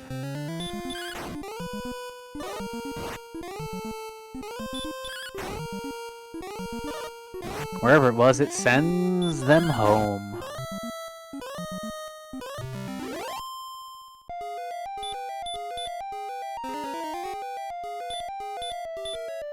There was a comment in chat, but I refuse to repeat that on the basis that I don't want a commentator's curse.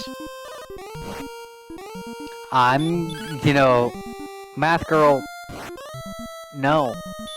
Just no.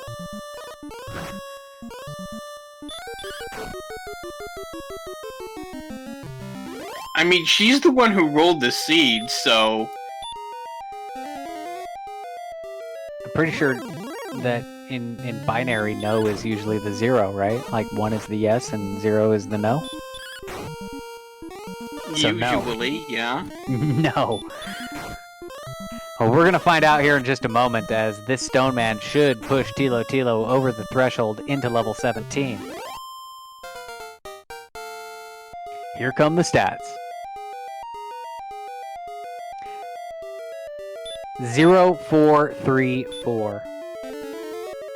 Okay, it wasn't 0 hit points at least, but almost. It might as well have been, because going from 81 to 84 hit points, just really, meh.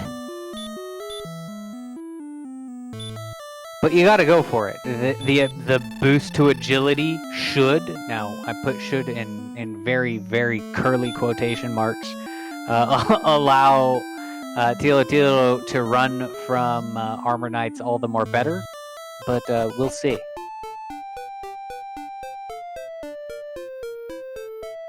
Janice Zeal picking up a princess as well for another dive.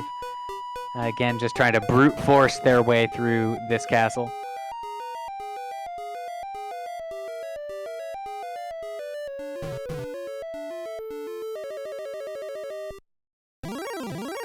Someone in chat joking, now where's the metal slime spike tile when you need one?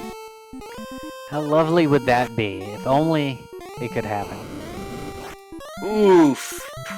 Preemptive attack from an armored knight, immediately sending Tilo Tilo back home.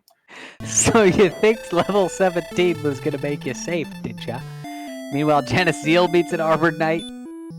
it also blocks the run, puts them to sleep, and 2 failed wake-ups later, Janice Zeal going back to King Lorik.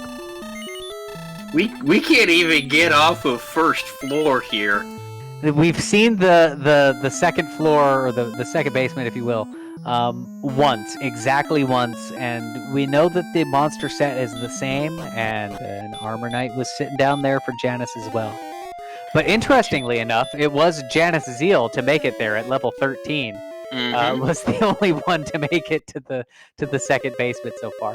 Now, to answer a question in chat, did we ever see the Hawksness tile? We saw Hawksness briefly, but not the trap tile itself. Yeah, nobody did the spike tile. Nobody searched the spot. Erdrick's armor turned up to be on the coordinate, so nobody really cares about what's left to be there. I think it has to be the fairy flute, if it's anything.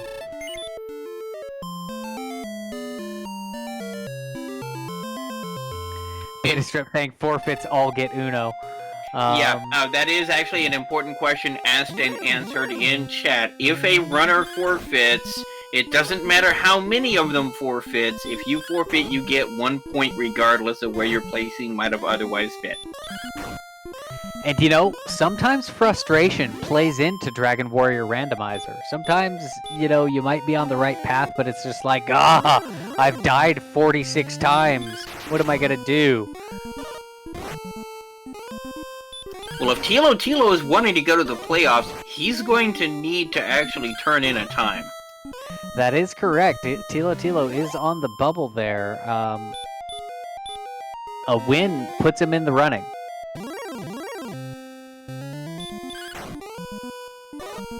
But I am very impressed by IB Karma's 46 deaths at this point. It's quite a feat, if you ask me.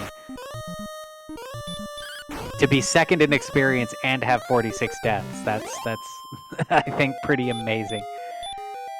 The first one sank into the swamp. The second one burned to the ground, then sank into the swamp. The third one also sank. They all just sank into the swamp underneath a big pile of rocks. Stone Man rocks. But the fifth one stood. Until it also burned down. And so, looks like Tilo settling back into a grind. The threshold for level 18 is 14,250 experience points. So, quite a ways away, but just gotta grind, and go. Yeah, the problem here is every single AK-47 is probably more dangerous than the Dragon Lord himself, simply by virtue of having that sleep spell in addition to the breath weapon. Exactly. And we've got people in chat already speculating as to what's going to be on floors 3, 4, and 5, 6.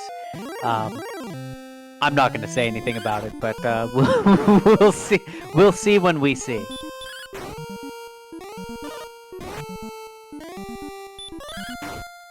In order to preserve journalistic integrity, we will not speculate what is on floor 3 of a Sharlock. Until we have actual sources we can cite, we cannot report. Precisely. No anonymous sources here.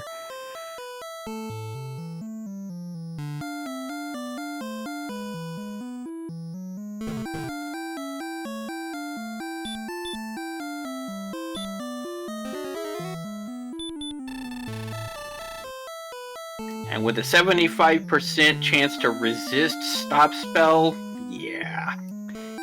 It's the nastiest of Armored Knights you could think of. I can't think of a nastier Armor Knight. Like, that's just the worst. No, you are absolutely correct. The only thing that might possibly be worse than this is Red Dragons doing this. Red Dragons, of course, are kind of a pushover. Well, not really, as Chiako Wacko is taking one on right now. But at least it's not casting sleep all the time. No, it does have hurt more, but that's less painful than DL2 breath. stop spell and hurt more. Yeah, it does have stop spell, which is nice. That's basically a free turn.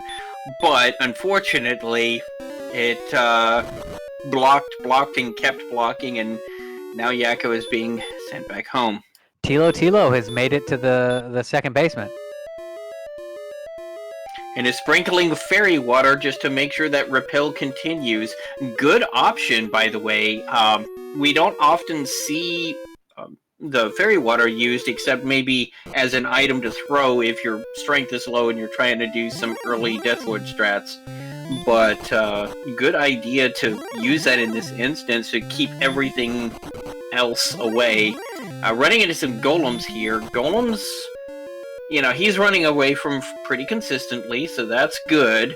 Now he's going down another level. There's another golem, but he's running away from these golems pretty easily. So it looks like Golem's the only nastiness on 3-4. If you can get past floor 1 and 2. We've got Stonemen.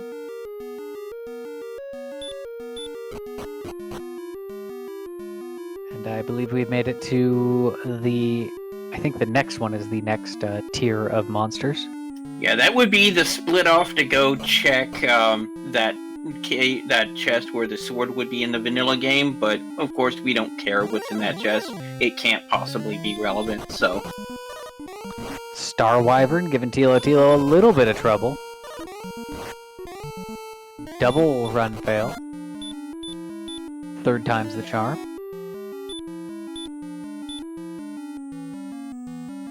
Meanwhile, Janice Zeal runs into another Armored Knight. Tilo has made it all the way to the Dragon Lord floor. And there's Armored Knight! No! He gets away!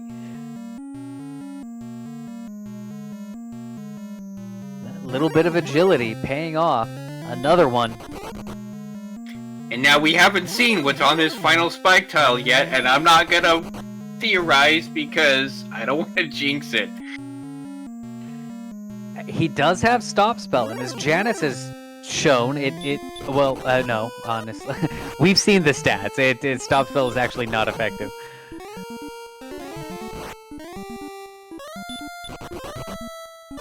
Blue Dragon with hurt and punch. Burning a heal more. Another Armor Knight. Blocks the path. There's the sleep. Fire Breath takes half the hit points. Still asleep. A punch takes another quarter of hit points. Oh, he gets away! Get away at the last minute! That was a clench situation. Clenched all the way tight. And it is a golem on this final tile here. Now, we haven't really seen what golems have to offer. It looks like, so far, just punches and things. Yeah, he punches like a sack of bricks, go figure, but I think that... he's got a heal, but that's okay. We can out-damage the heal spell. 53 damage on a golem, just a casual 53 damage on a golem, as you do. Exactly, and barring... And... break out your GGs! Tilo has come in first place! And that was a clutch first place for Tilo. Tilo's point situation going into this race was not great, and so that first place puts him back into the running for a position in the finals. Done with this seed. And we do have an official SRL time of 1 hour, 48 minutes, and 21 seconds. So congratulations, Tilo. We'll see if we can get him in for a quick interview. Might be just a moment after a long seed like that. Sometimes you got to stretch the legs a little bit. And looking at our other runners, just seeing their status, IB Karma and Janice Zeal both have reached level 15 as they keep trying to brute force their way through these first two floors of Charlotte Castle. Yakko Wacko still pretty far away. Hasn't found the armor just yet. Hasn't found the coordinates for Cantlin or from Cantlin. Of course, the armor is on the overworld search tile. So we'll see if it works out for Janice as they meet an armored knight again for the umpteenth time on the top floor of Sharlock.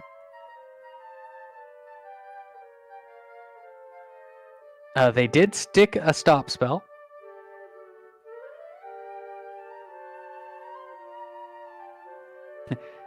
Flag set Slog. The Slog flag set, absolutely. Does somebody mention in chat, I blame Tilo for this seed because he said he didn't want to play a 2-hour slog, so instead he played a 1 hour and 48-minute slog. And that's just 1 hour 48 for Tilo. I have a feeling that it's going to be maybe well over 2 for the rest of our runners, barring some excellent run luck on Janice's side here. But we'll see how it goes.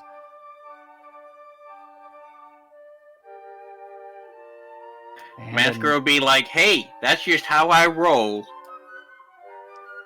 Math Girl, of course, notorious for rolling these ridiculous seeds. Thanks, Math Girl. We appreciate that. And we have Tilo joining us. Do keep in mind this is a push-to-talk channel.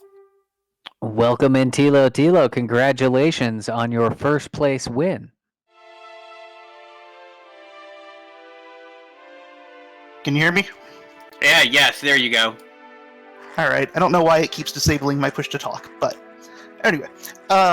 So thank you. That was scary. I felt good after getting the sword so early. I thought, okay, I may be well ahead of everybody else here because that sword was at that fourth chest that I went to, and that's can be a tough one to make, especially with the fun police down there and whatnot. So I was happy to get that early. Thought maybe that would give me an edge, and then I found a couple of good grind spots. So I felt ahead for most of the race, which is very unusual. But I think every decision I made in retrospect turned out to be the right one. Later on, it's like, okay, yeah, good, that worked. And then there was that really nice grind zone that got me off the ground over east of Sharlock with the Wolf Lords and Druid Lords and even a Metal Slime I got to kill for. That kind of allowed me to start exploring. And then I found everything, and I was like, okay, let's just set up shop. But my goodness, I had, 19 magic points at level 11? Mm-hmm.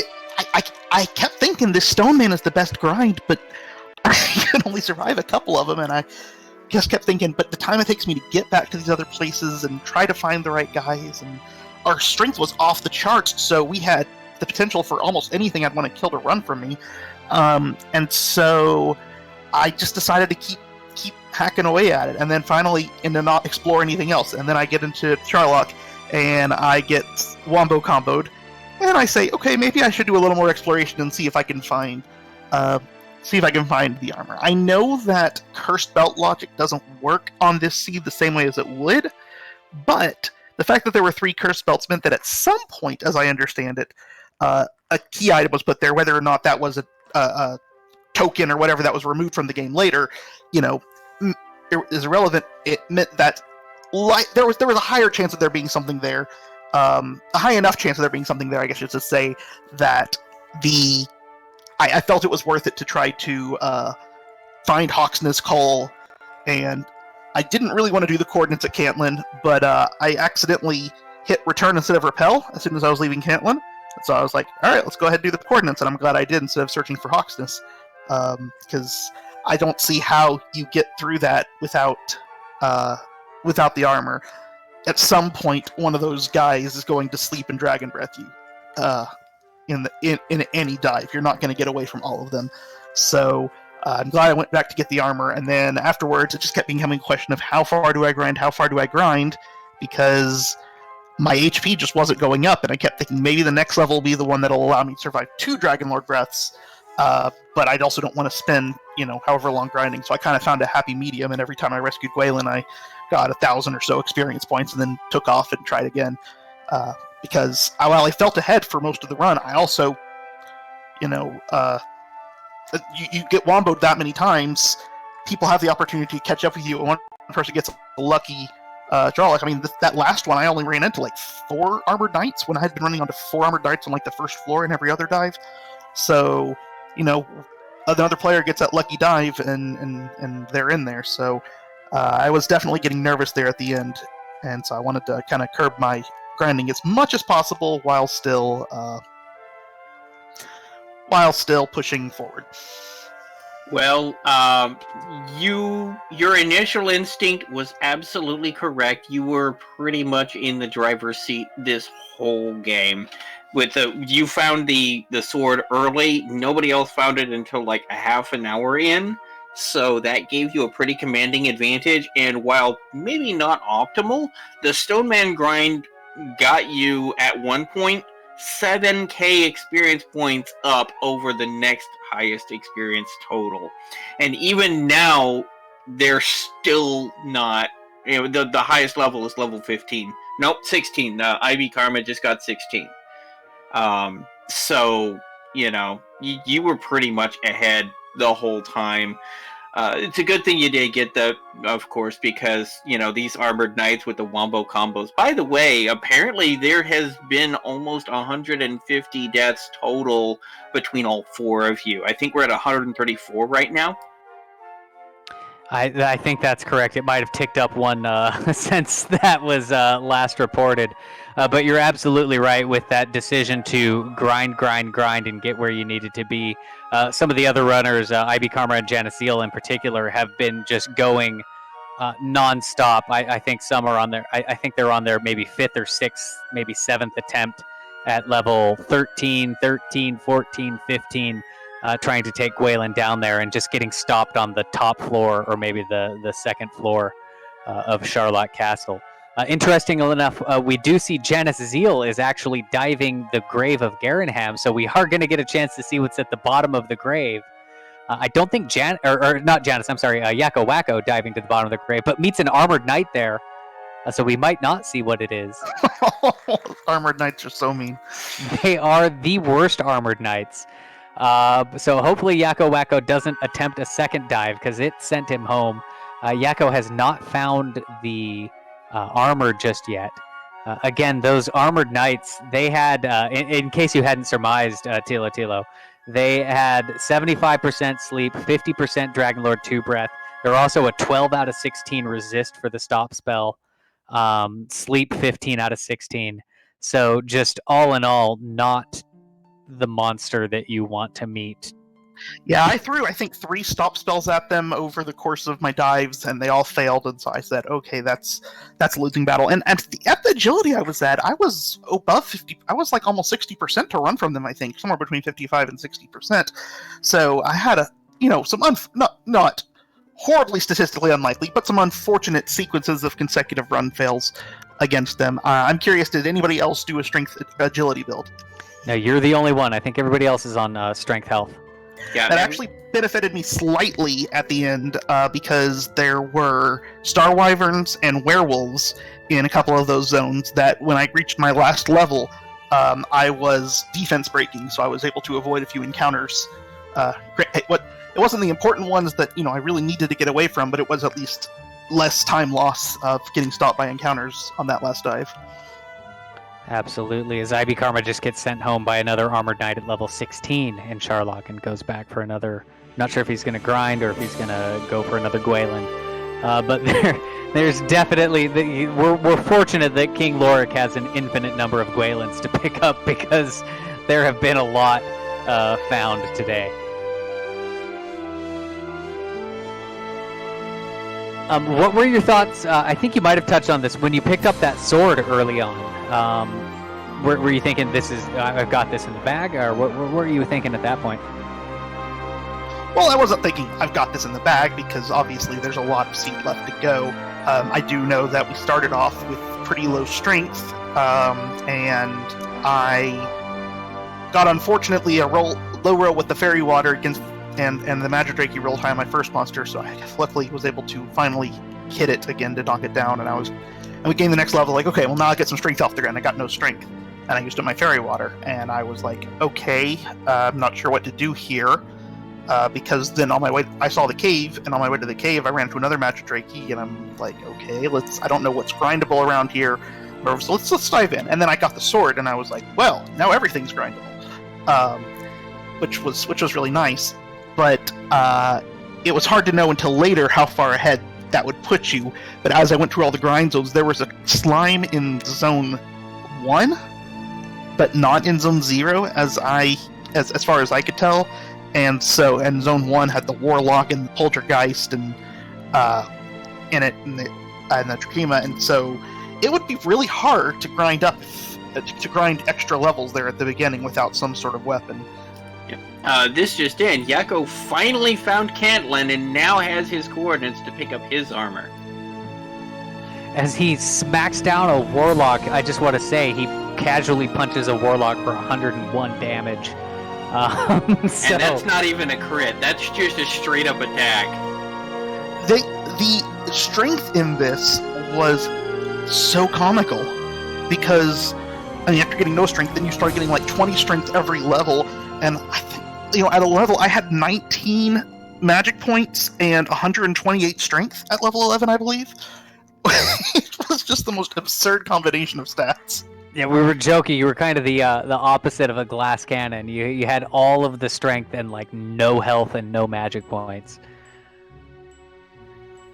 All right, and Yakko has picked up his armor finally at 2 hours into the match. Meanwhile, Janice, making another dive attempt at level 16, has actually made it down to second level, so doing pretty good for themselves. Assuming they can get past these guys. Oh, there's the sleep. And there's the dragon breath. Oh, they woke up, but get blocked again. Another sleep. One more chance. They got away. They got away. Awesome. But yeah, it's like, I was almost wondering, okay, was somebody going to do something really silly and go, okay, I can't take 2 dragon breaths, period, regardless of what I do, so I'm going to throw on this death necklace so I can 2-shot these darn armored knights and just stop trying to run. I thought about it, but the bottom line is, with 75% sleep, unless you're one-shotting them, it's not helping you out. So if the thought did cross my mind, but it also quickly left it. And that first time that it fails or they back attack you with the sleep, you're going back to Tantagel with no hit points and having to find somewhere else to revive. Not only that, but you can't get Gwaelin again because you have to go into the castle to get to... you have to go in the castle to get to Swamp.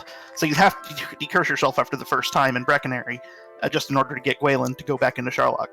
Ah, true. And it looks like an Armor Knight does end Janice's run. Oh, I would say maybe another 20 tiles or so from the third floor stairwell. Hate to see it. So we'll see if they go back down for a bit of a grind or to pick up a princess. They're at 10,000 experience. The next level for Janice Zeal is, I'm pulling that up right now, 12,000, so it's another 2,000 away. In fact, Ivy Karma and Janice Zeal almost identical in terms of experience. And everybody else kind of looking at level 16 to be the level to go. They're trying it there. The agility just not quite where it needs to be, I think. Without that strength agility build, they're only at 84 at 16. I think Tilo, I think you were at 91 at that point. 90 or 91. Yeah, and I think 86 is the coin flip spot for an Armored Knight. So, yeah, they're less than 50%, and I was above 50%. So that definitely may have that one extra run there at the end. That could be the difference. So. And I was kind of wondering, and I'll definitely need to make sure to ask them, the psychology of seeing when somebody else finishes, right? When you see that dot done come across to IRC, you've got to be thinking, okay, they must have got a lucky dive at level 16. There's no way Tilo grinded all the way to level 17, because you did have such a commanding lead. Like was mentioned earlier, you had over 7,000 experience at one point on the other runners, just because you settled into your grind so much earlier and really decided on that, where the others have been, looking for that lucky dive. So I just wonder how much that plays into kind of the feeling that I got to go now at 16. Yeah, I mean, I definitely have played that meta game right there too. Okay, I don't know what the next level is going to be. Okay, they finished. Well, surely they're only this far ahead of me, so that means this next level should be the one for me. Let's go ahead and dive and grind or something like that. I've definitely played that meta game. Precisely. It's hard to shake it, Yeah, and I mean, and even though I felt so far ahead and so whatever, I died so many times in Charlock and had so much trouble that I thought, I can't believe nobody's lucked their way through this yet. And so I was convinced I was going to be running into an Arbor Knight on that spike tile, and I cannot tell you how grateful I was for that golem. There were some people in chat rooting for the Armor Knight on that spike tail. I'm not gonna say, I'm not gonna name names, but there was some sadistic folks out there.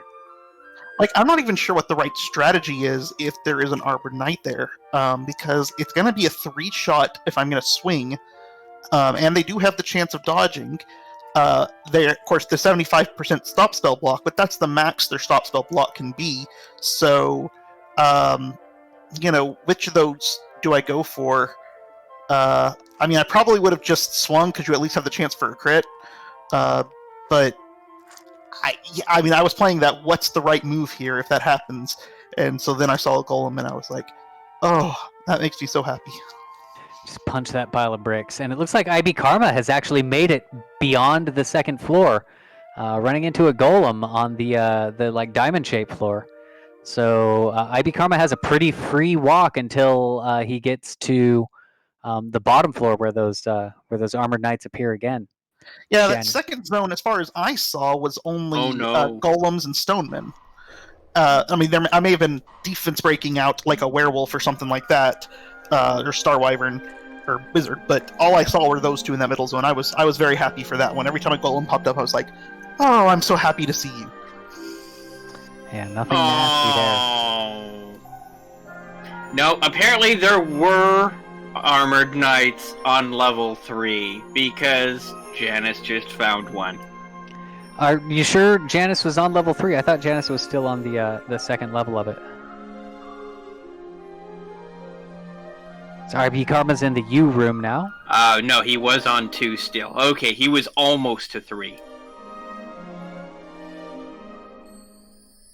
Like, yeah. When I first dove, I ran into first I ran into an armored knight, then a Star Wyvern, and I was like, okay, there may be armored knights here, but that happens. If they're 20%, you might be able to get away. And then, as I would run into I had multiple times where I ran into 4 armored knights on the first floor. I think, oh, poor IB Karma. Yeah, IB Karma making it to the bottom floor immediately runs into an armored knight, cannot get away, gets slept and wrecked. But progress, right? You got to feel like I made it to the bottom floor. I could do it again. That's got to be what's going through IB's mind. It's another 2,000, nearly 1,800 experience points to get to level 17. And so I'm expecting IB to go for it again. It's looks like what Janice Zeal had opted to do, and so we'll see. Yakko Wacko fighting a werewolf on the overworld somewhere. I'm not sure. I'm pretty sure Yakko did pick up the coordinates. I'm not sure if Yakko has picked up the armor. It looks like has, and is in Charlock with the princess at level 15. So Yakko Wacko going to learn the bad news about the armored knights pretty soon. Or maybe we'll get the Luck Hero walk. Yeah, you could say this Charlock is kind of one big uppercut. Toasty! Absolutely. Yakko Wacko did get quite the hero rock, runs away from his first armored knight. This could be the lucky dive that everybody was looking for. Okay, Star Wyvern we can deal with. Jerkbirds we can deal with. Yeah, it was funny. I've been kind of going through my head and thinking, okay, I've run into this monster, haven't seen anything scary. I think Sharlock's going to be safe. But I guess and then I ran into an Armored Knight and I'm like, I haven't seen this one yet. And then he threw a sleep out there and I was like, oh, that's unfortunate. But I woke up, threw a stop spell, it didn't land, threw me sleep again, and then fire breathed me, and I was like, okay, I guess I was not prepared for what lay beyond. Absolutely. You know, the first couple of attempts that Janaziel met the Armor Knight casts, well, after learning about sleep and whatnot, the first few attempts that they cast the stop spell stuck. So I'm wondering if that gave them some false hope about the resistances to stop spell. Oh, that's obnoxious. When you get, your first two tries are stop spell, I'm going to kill this Armor Knight, and then nope. Janaziel gets sent home on floor 1. Meanwhile, Yakko Wacko running into primarily Star Wyverns instead and being able to run from most of his Armor Knights. He's maybe 10 tiles away from the floor, meets an Armor Knight, finally gets run blocked, gets slept. I say finally as if I'm expecting it, but... Gets physical attacked, manages to survive, gonna go ahead and heal up and hero walk, and makes it down to level 3.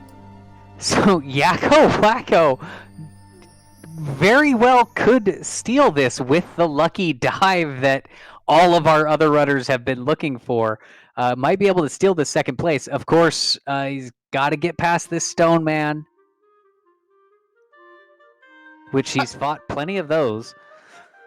You know, I wonder if that encounter table on Zone 1 actually had double Armored Knight on it, with as many as were showing up. I actually think it had triple. I think it was, my guess would be it was 3 Armor Knights, 1 Werewolf, and 1 Star Wyvern, just based upon my experience. I hadn't even seen Werewolf, so that makes sense from what I've seen too. I saw exactly 1 Werewolf, and I believe I saw 2 Star Wyverns, and I saw 11 million Armored Knights. So we're watching with bated breath to see what happens to Yakko Wacko. Again, as we know, it's mostly golems and stonemen on these this middle zone, which really don't pose much of a threat. They're pretty easy to run away from or fight if you need to. So we'll see if the hero walk continues once Yakko makes it to the bottom floor. Meanwhile, Janaziel has picked up yet another princess from the princess depository behind Tantagel Castle. Yeah, there are more viewpoint character deaths in this stream than the entire 8-season run of Game of Thrones. That's right. I mean, we've got, what do we got? Doing some quick math here. 64 plus 52 is 114 plus Tilo's deaths. It's a lot. The math says it's a lot. And one more for Yakko Wacko. It hurts so bad. To get all the way down there. And that's going to give him hope. He's going to try again. Well, so the interesting thing is, I mean, this is kind of really playing the long game here, but for everybody who thinks I've got to dive now because Tilo finished, at least every time they go rescue the princess, that gets them, 10% or 7%, something like that, towards their next level. So that eventually they'll get there if they keep dying, There's absolutely. There's at least a little bit of minor progress that you're forced to make each time, so, who knows? Maybe level 18 is the one that gives 40 hit points, and you're a whole lot better off. But now, Yakko is actually not repelling in the swamp cave, and is actually taking some of these extraneous fights, like the Wyvern that he just one-shot, and then taking down this stone man with an excellent move. So he is picking up some extra experience here along the way. Meanwhile, IB Karma has opted for a Stone Man grind. So IB, at least looking for level 17, has fought several in a row and is gonna, I would expect, continue this grind until he gets to level 17 at least. Yeah, I don't blame him. It was something that I've not really done before, but it felt like the right thing to do in a situation like this, where you, like I said, because you have to go rescue Gwaelin, you have to go past this grind tile. Just grind, rather than getting just 155 per trip, get 1,000 per trip, and then if you needed that extra level is the magic one. You're going to get it soon enough. Or if you can luck your way through, you can get it soon enough. But it's a kind of a way of hedging your bets in both ways without really slowing you down too much. So I really like this grind to 17 since he's here anyway. Let's give it a shot. And one more Stone Man should do it.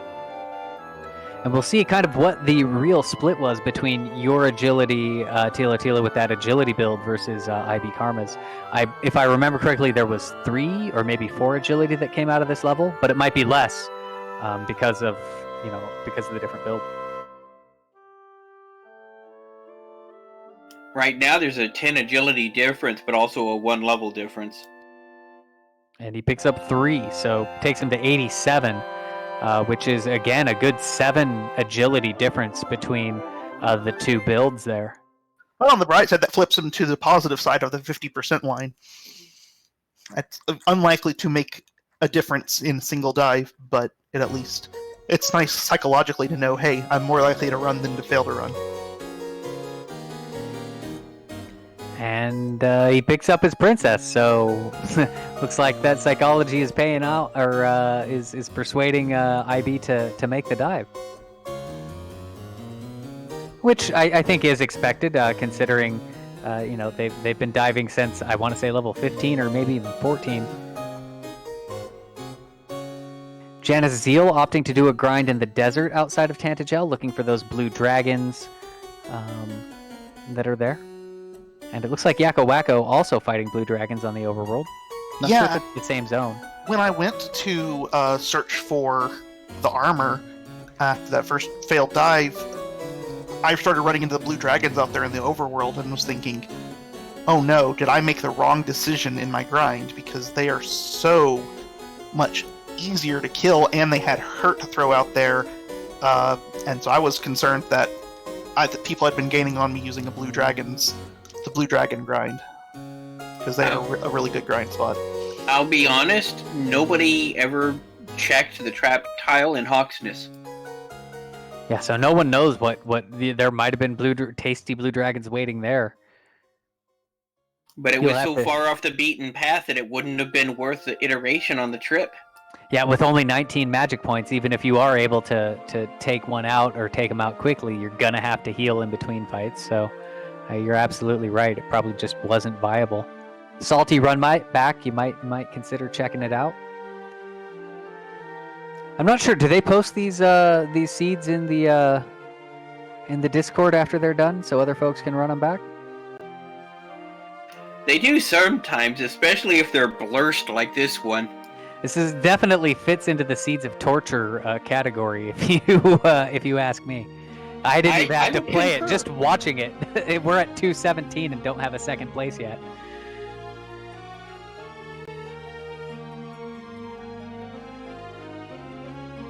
Yeah, and when I had everything and had found everything and had a decent grind spot, and I was, I think, 45 minutes in, and I was thinking, oh my goodness, this could be a sub-hour. And the grind went slower, so it wasn't going to quite get there, but maybe hour 10 or something like that. And then I went into Sharlock, and we added another 40 minutes to that time. Yep, as IB Karma got sent home by a sleepy Armored Knight during his level 17 dive. We'll see if he opts to go to 18 or if he opts to pick up a princess, or as you mentioned, maybe take it halfway there and see what happens from that point. Janice Zeal has taken level 17 now and is still fighting Stoneman. I like that play too. If you're doing that, just go ahead and grind until you're out of magic points this time around, and although it looks like maybe they were just getting that last Stone Man to get back to the princess. Oh, it could be. Oh, yeah, I do believe they picked up level 17 before taking on that Stone Man. That's right. In the chat, there's discussion of what song to play for this kind of seed. One of the suggestions being the song that never ends, and another being Yakety Sax from Benny Hill.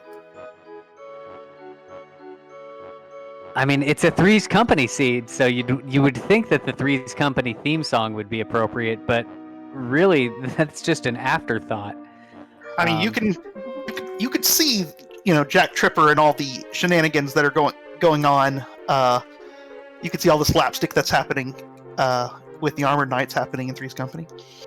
But I think honestly, if we're gonna have to really talk about what the hero of the seed is, we have to go with Bob Dylan and just be like, everybody must get stoned, because that's really how you're gonna beat it, is fighting the stone.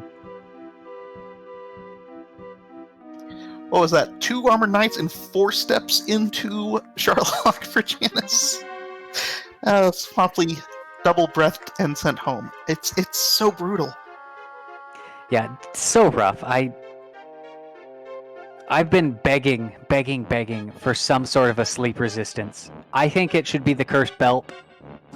That putting on the cursed belt should give you some sleep resistance, because there is no sleep resistance. If they cast sleep, you go to sleep for at least 1 turn.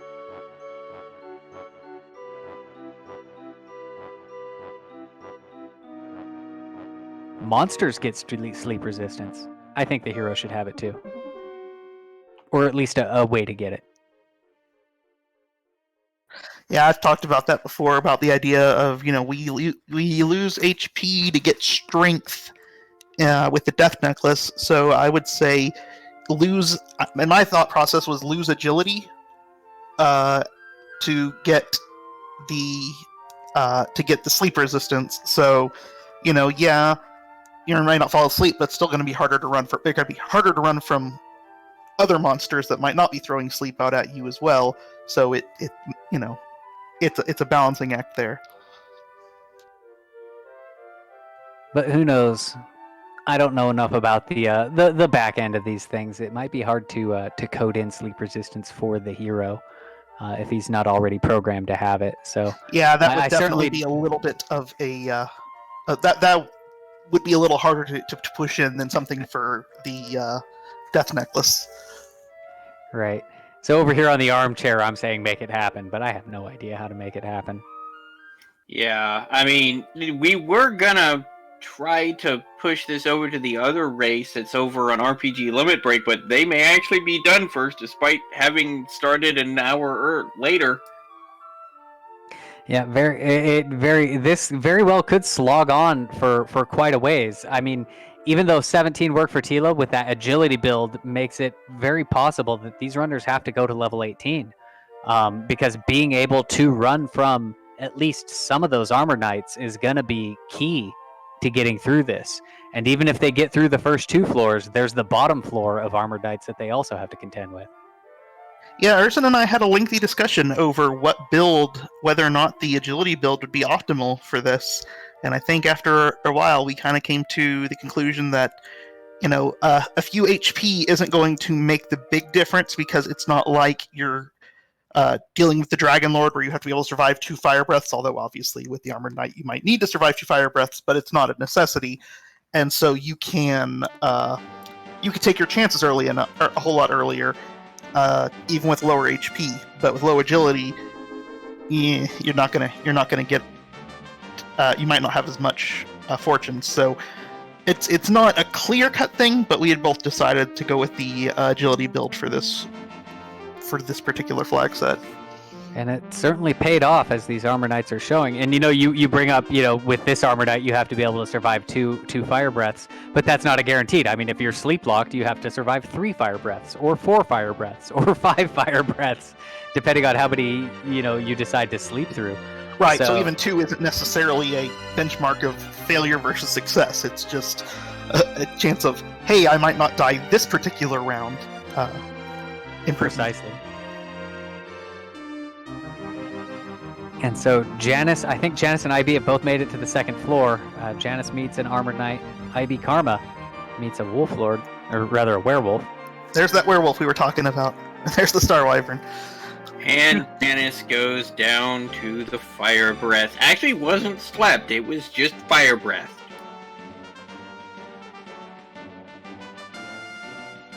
Ivy Karma pushing.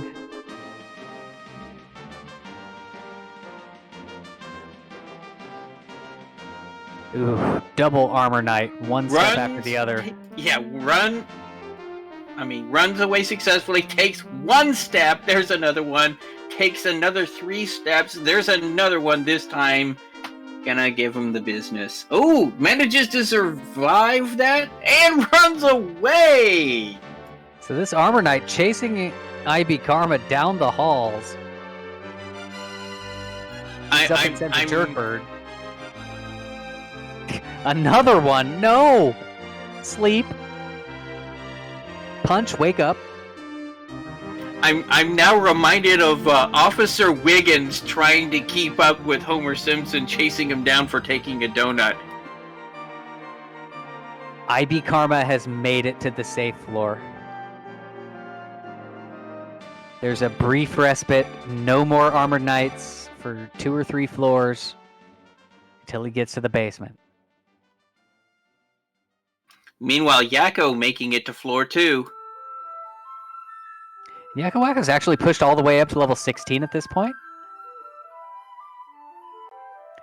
Did quite a bit of grind exploring. It took Yakko Wakko a long time to find Cantlin and those coordinates. So kind of just taking advantage of the what I like to call the grind explore, killing monsters along the way. And so not too far behind the other 2 runners. But Armored Knight says, nope, go back home. Go find another princess. We're sorry, but your princess is in another castle. We're sorry, but go find another princess from that same castle.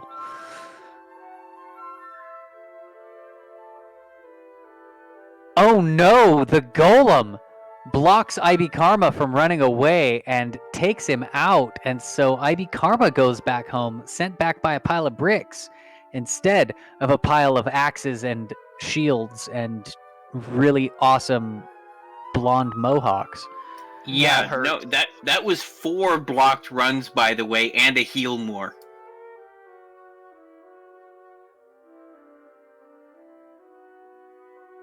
Meanwhile, Janice Zeal makes it to floor 2, meets a werewolf.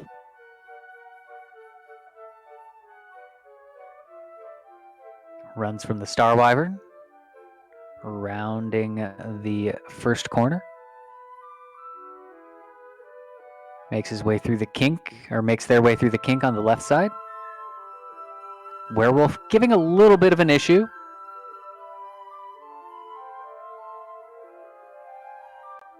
Well, that's like a triple or quadruple run fail. Finally gets away, pops a heal more. And there's the Armored Knight. Runs away, meets a werewolf. A back attacking werewolf. These werewolves are giving Janice a bit of a hurdle, more of a time sink than anything. They don't pose a real major threat, but just preventing the run. Meanwhile, Janice Zeal takes the hero walk, goes all the way through the diamond floor, meets a golem at the very last tile on top of the stairs. Runs away, goes down the stairs.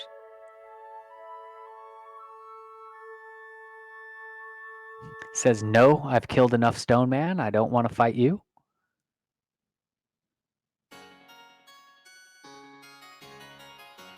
And Janice Zeal almost to the split, or in the split room. Again, this is where you would go the other way for Erdrick's sword if this were a vanilla game.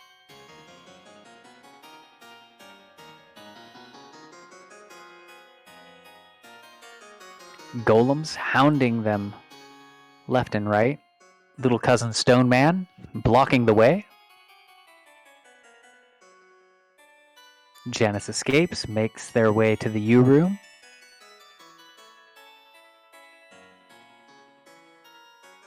Blue dragon in the U room. I think this is the first blue dragon I've seen in here. And an armored knight. Blocked. Slept. Wakes up. Gets Manages away. to run. Yes. All right, so Janice Zeal gonna make their way down to just the straight across big block room. That's what I call it. Blue D blocking the path to the stairwell. IB Karma got sent home by an Armor Knight on floor 1. We've made it to the bottom floor. Janice Zeal, I think for the first time, has made it to the bottom floor of Sherlock. Meets an Armored Knight after the first turn. Ambush. Dragon Breath. And runs away. I was going to say, Dragon Breath better than Asleep. Blue dragons. Never thought you'd be so happy to see a blue dragon before. Janice opting not to heal. Trying to conserve some magic. He's going to hero walk that off. I mean, with Ardrick's Armor, you are regenerating 1 hit point per tile walked, so... I'm just thinking there's Armor Knights here. I want all of my help. There's Ambush, slept, Dragonlord Breath, still asleep, attacks for 28, still asleep, and down, having already rounded the halfway point on the final floor. So the first patch of desert has Armored Knights in it, sends Janice Zeal back to King Lorik, back to find another princess. Meanwhile, Yakko Wacko takes level 17. I believe I just saw level 17 happen there. I think. Maybe not. Yes. And Yakko Wacko making his way into Tantagel. So experience might be different from all of our runners, but level-wise, stats-wise, everybody is pretty much even. Yakko Wacko now making an attempt. Nice long hero walk. This is the second ginormous hero walk that Yakko Wacko has taken, and meets a Star Wyvern just before the first barrier tiles.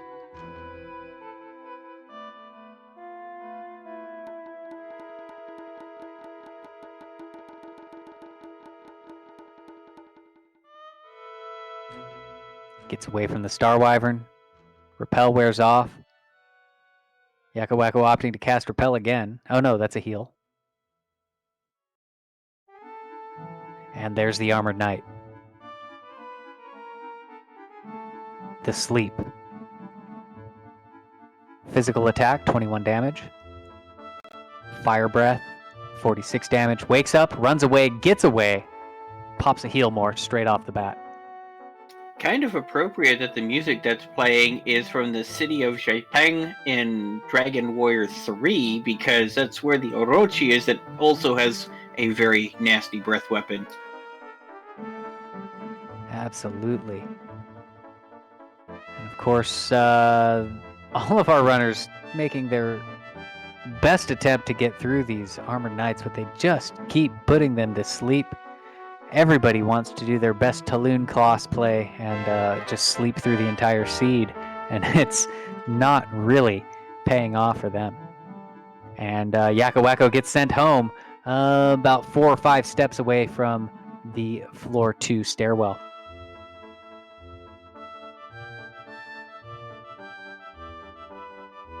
Meanwhile, Janice Zeal now almost to floor 2. And makes it. Oh, I don't think there was a single encounter on floor 1 there.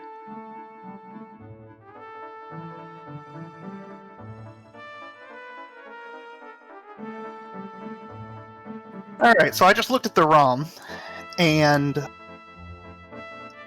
we have, in the top zone of Sherlock, it is indeed 60% AK-47, 20% Star Wyvern, 20% Werewolf. Zone 2 is 80% Golem, and 20% Stoneman. Mm-hmm. And then Zone 3 is 40% Armored Knight, and then 20% Blue Dragon, Golem, and Werewolf. That's So, more or less unpleasant. fits, yeah.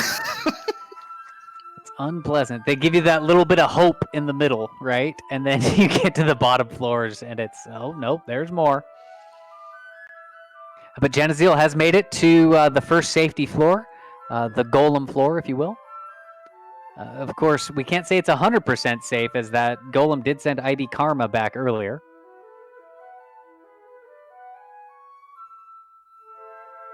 IB Karma, of course, fighting a stone man right now. Gonna pick up another princess. Janice Zeal makes it through the diamond room. This is kind of the ultimate example of the Charlock dive is the final boss. It really, really is in a lot of seeds, whether it's this Threes Company or a standard flag set. Having to go through the full Charlock, it's a very, very deep dungeon with nothing but nasty monsters.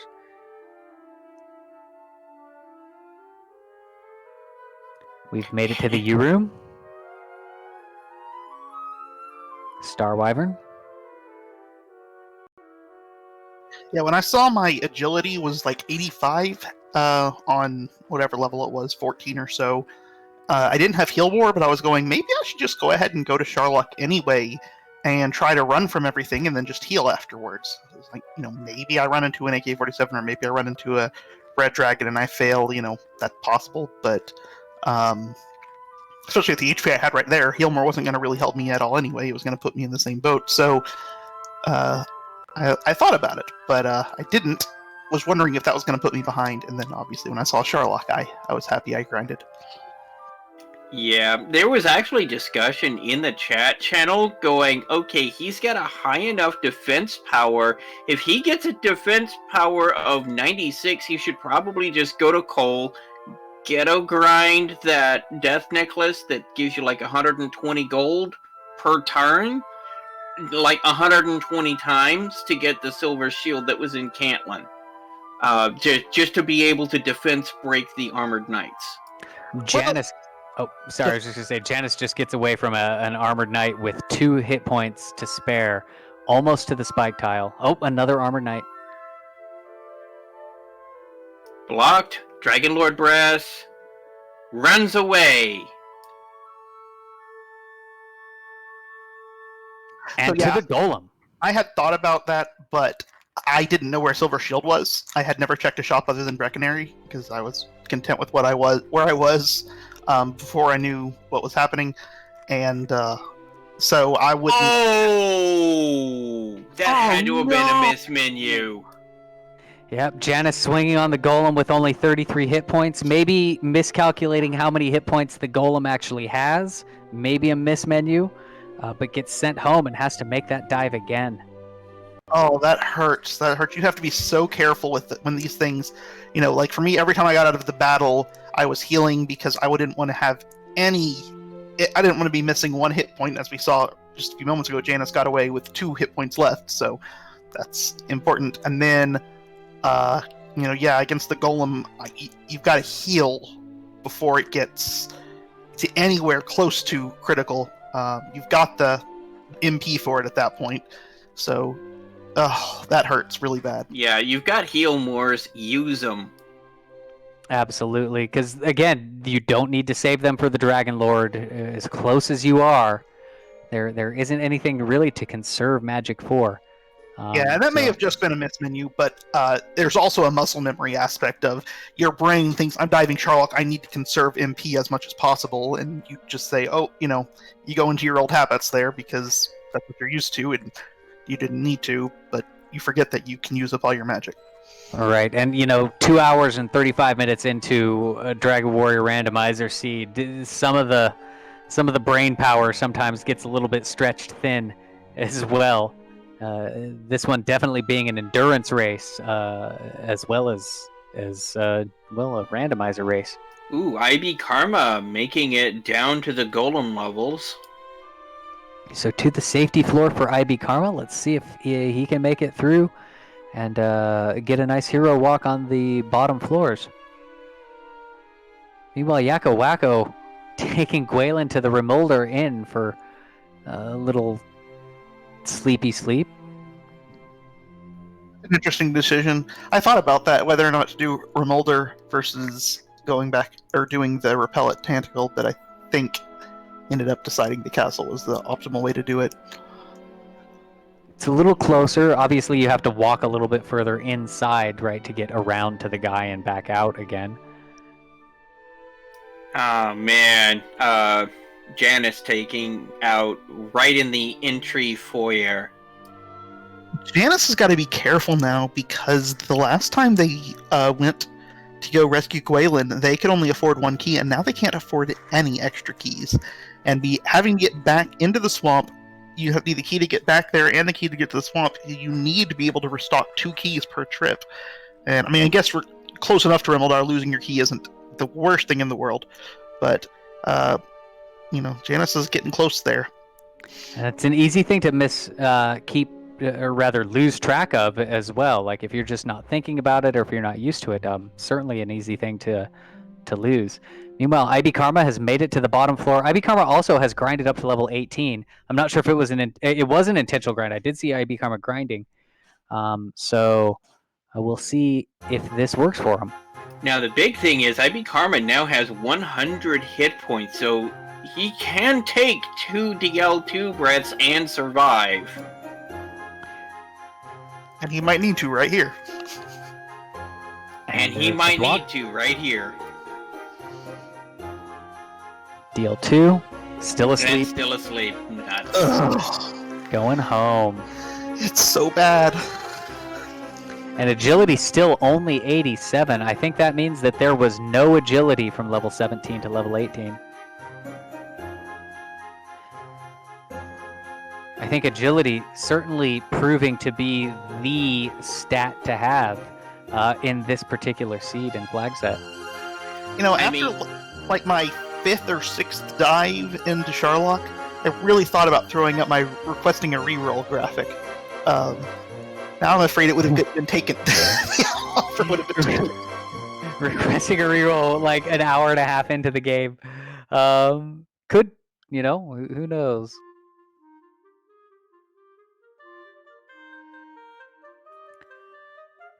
But Janice meeting an armored knight right at the first right turn.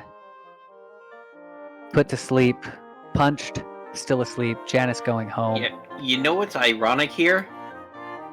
IB Karma's basically got Dragon Lord stats right now. I mean, these are Dragon Lord stats he's got. And at this point, do you even bother rescuing the princess? That is definitely a thought I had too. If I get a little more HP here, I could just take out the Dragon Lord. Is it still faster one way or another? And obviously the Dragon Lord fight would be the Dragon Lord fight would take longer than just talking to the Dragon Lord and accepting the deal. But how long does it take you to actually go get Gwaylin? And each time you go down having to get Gwaylin, where you usually have to fight the Dragon Lord once, I definitely thought about it. Exactly. That's where it kind of plays in, is how many iterations of having to get that princess versus that one Dragon Lord fight, even though that Dragon Lord fight might take 3 times as long or 4 times as long as picking up a princess. Yeah, the only problem is how many resources are you going to have by the time you get to the Dragon Lord? Exactly. Right, because making it down, there's all the heal moors you got to pass, running from that armor knight. It's a completely different game, right?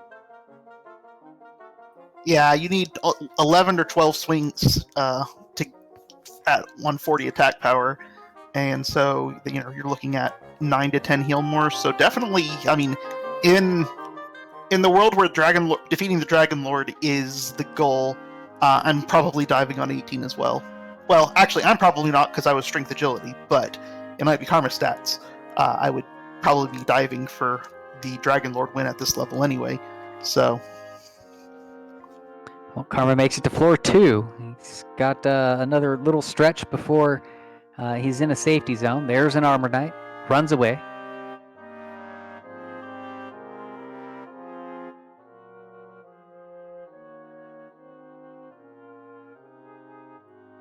Star Wyvern gets away from the Star Wyvern.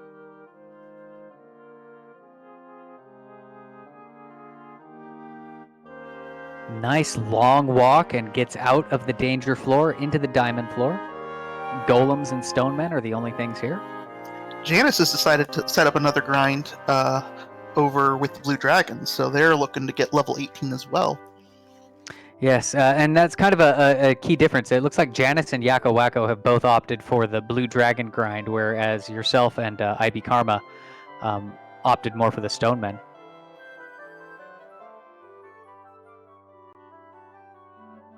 And as you mentioned earlier, the Blue Dragons probably go down faster, whereas the Stonemen, it's every step is another monster. I imagine it probably averages out to about the same. Well, once Maybe. you hit the level where you don't have to put them to sleep anymore, the Stonemen are massively more efficient because of being able to hit every level, or hit every other step. But when you were having to put them to sleep, and chance, maybe have to put them to sleep multiple times, and then have to take the risk because you didn't have heal more that they might be able to kill you and send you back with some resources and whatever. That's when things are a little more iffy. But once you got enough HP to be able to swing all the way from the top, or all the way through. Interesting. Janice just took out a golem and found out that the golems have that heal spell. So that's actually some useful information for Janice when they go back down to go have to take down that golem that is the bodyguard for the Dragon Lord. Oh, I didn't think about it, but that meant they got even more unlucky because they'd done enough damage that would have put the golem would have been in heal range right there, I think. So they ended up getting, I don't know what the heal percentage is for the golem, but that's got to be frustrating to know that golem was in heal range and decided to punch instead. Absolutely, and IB Karma did get sent home by an Armor Knight in the bottom of the U room. So, diving for another princess. I think Janice, in addition to getting level 18, was grinding some more cash just to be able to buy the keys so they didn't run out. No, that makes sense. Money is still an important resource when you're having to, as mentioned, purchase 2 keys to go in. And unless they go to Rimmeldar to get those keys, it's, what are they, 82 a pop, 83 a pop at the man behind Tantajo? 85. 85? So that's 170 gold every time you fail a dive. Plus half your current gold total. And what kind of gold does a stone man give? 148, and then when you die, that gets cut in half, so 77 or something like that, 78 gold net. And IB Karma, almost in that same situation, only has 257 gold left.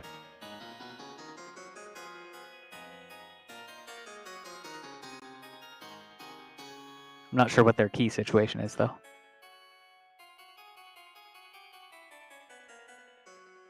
I'll tell you what. In week 1, I finished in last place, and I had commented that I don't think I have ever had worse RNG in a seed ever.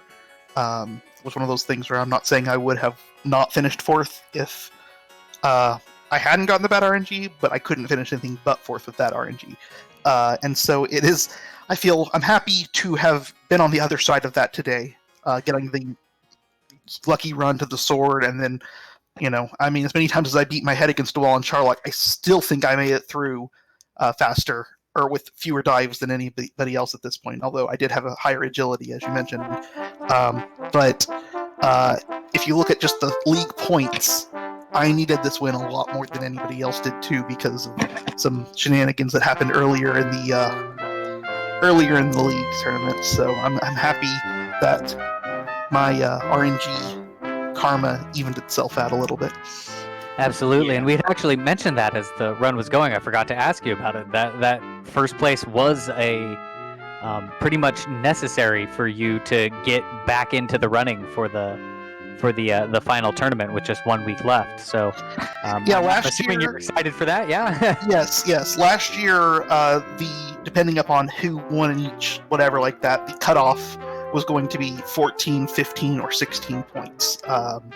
And so I think the cutoff ended up being at 15, and there was no tiebreaker race for entry because it was a clean 16 at 15 or higher.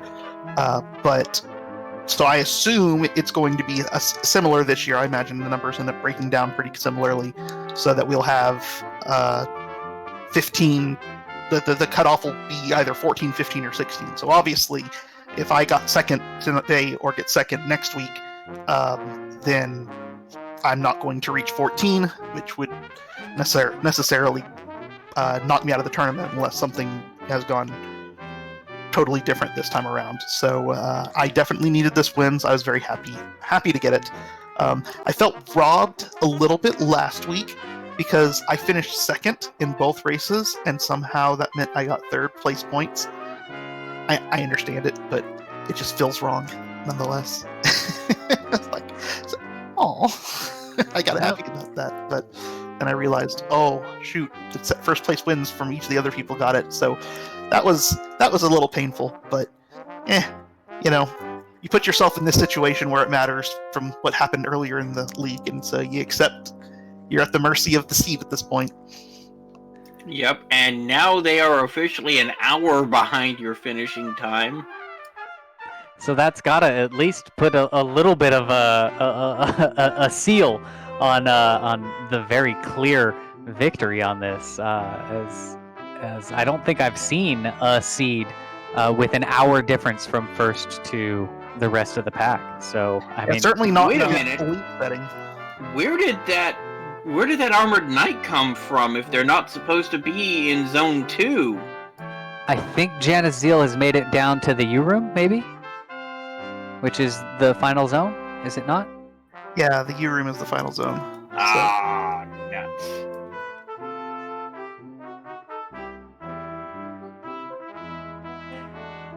Math girl, no. Just no. Math girl in chat, hoping for 4 hours here. I mean, grind to level 19. That I could see. That shouldn't take that long. Level 19, by the way, 16,500 experience points. None of our runners want to do that. At this point, it's less than 2,000 experience away from where they are. Well, I think also they have all made it to the bottom floor at least once. So that hope is there. So I think grinding is probably not in the forefront of anybody's mind right now. Especially when you know that second zone is not dangerous. It gives you a little bit of a relief. And then I don't know how far everybody's gotten into, but I certainly felt like when I was walking through the bottom floor that the armored knights were not quite as prevalent there as they were on the top floors, which of course looking at the ROM, we know that's the case because it's 40% versus 60. But you may feel like, yeah, once you've gotten down there, let's just keep going. But I just keep wondering, is the next level going to be the one where you get an extra 20 hit points now? And if you get that could very much be the difference. Or in their case, getting a little more agility might make one of these failed runs successful, because right now each one has a coin flip. And I think that, speaking of the agility again, I really do think that build was very instrumental to your success, because I think your first dive at level 17 didn't work. It took you a couple times at that level as well. And it's just, you need to be able to more than just 50% of the time get away from those armored knights, because you're going to see more than just 2 or 3 of them on the way down. Yeah, when literally a third of the possible monsters you can run through over the entire course of Sharlock are the AKs. That's unusual for them to fill that, for any monster to fill that many zones in Sharlock. So for it to be this particular monster with this particular skill set is just plain rude. So we've got Liam Neeson in Sharlock Castle, all over it. We've got Jar Jar Binks up in here. How? So does that make like our hero the bad guys? Is this Taken, and like the princess is the girl from Taken? I'm getting a whole new lens on Dragon Warrior right now.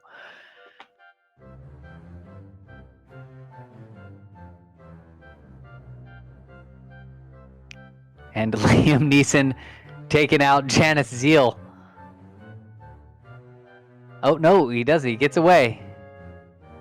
So I have noticed that since I've been watching, I haven't seen Janethiel attempt to throw any stop spells. So whatever misgivings they might have had earlier about it being a low resist, I think that has been dispelled at this point.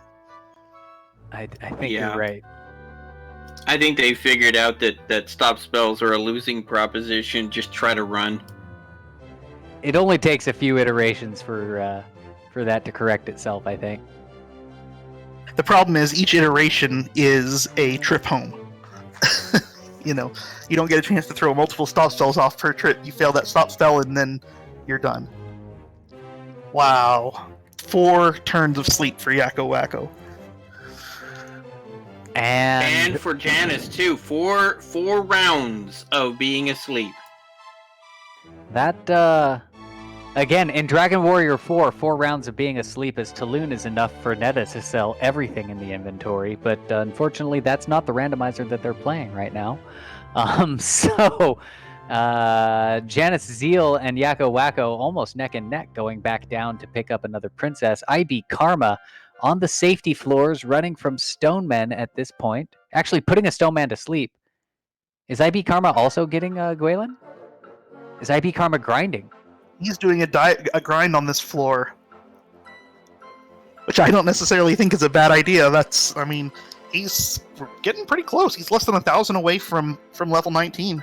Might as well get it close. If this dive fails, finish it off on the way to the princess. I like that thinking. I mean, as we see here, you're not really getting a lot of use out of your MP because, you're either getting away from... It's all about the AKs, and you either get away and you're good, or you don't get away and you're dead. And so you're not using actually a whole lot of magic points for the whole trip. So give it a shot. And actually, I think IB is in the swamp and grinding those stonemen, because I don't see a princess in his hands. Oh, so this is actually okay. a true grind. I was really surprised at how many times he'd gotten stonemen in a row because they're only 20% of the zone. But that makes a lot more sense if he's not in Sherlock. Absolutely. And again, that experience threshold is 16,500. So probably another, 5 more stonemen, including this one, I think? 4 more? I can't math. It's too late to math. Never math on stream. I'm just going to say that the start time is now, or rather now I'm Pacific time, so it's we've caught up to the East Coast start time. It's been going. I'm on the East Coast and I've been up for almost 24 hours, yet I can't look away. It's like a train wreck. It is. This is the train wreck. Especially since I've been through the train wreck. Hey, you came out of this train wreck relatively unscathed compared to them. This reminds me of the start of that movie Unbreakable. Like, there was a train wreck, there was one survivor, and there's not a scratch on him. Yeah, you only had 27 deaths as compared to 41 for Yakko, 40 for Janice, and 60 for Karma. We don't keep track of these, but this has got to be coming upon some sort of record. Maybe we've seen worse in a Chaos Seed somewhere, but man, this is... and the only reason my number of deaths is lower is because, I've got 2/3 of the amount of deaths as them, but I've also only was running, playing for 2/3 of the amount of time of them now. So, yeah, the death rate was just ridiculous. Yeah, from very early on, it was just a slaughter of heroes left and right.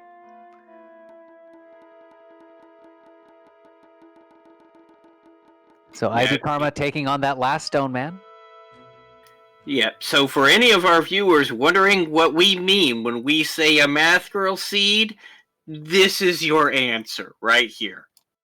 And here comes level 19. 1 power, 2 response speed, 5 hit points, and 20 magic. So all of the stats that they don't care about and none of the stats that he does.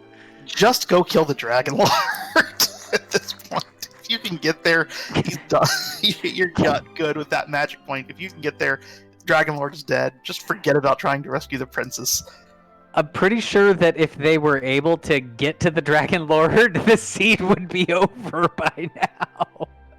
I'm just saying, you don't know how many times in a row, how many more times you're going to have to come in here and rescue Princess, and so just being able to walk straight to Sharlock saves you quite a bit of time after, a number of seeds.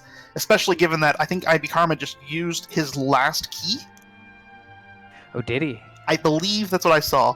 And so he looked at his menu and I saw one key. I think that was before he opened the door. And so given that, of course, with the amount of gold he has, he can go to Rimeldar and get that refilled pretty easily. But it's just, at this point, I don't know that it's any faster to go keep rescuing the princess and go in than just dive in yourself now and finish off the Dragon Lord the old-fashioned way.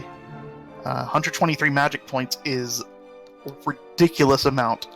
Obviously, getting there is the tough part, but because it's a free fight when you get there, I probably, in Ivy Karma's shoes, would just be completely abandoning the princess now. So we'll see how it plays out. Of course, we've got an Armored Knight that might put that theory to the test right here just on the top floor. And yep, Armored Knight sends that princess back to the basement of Tantagel.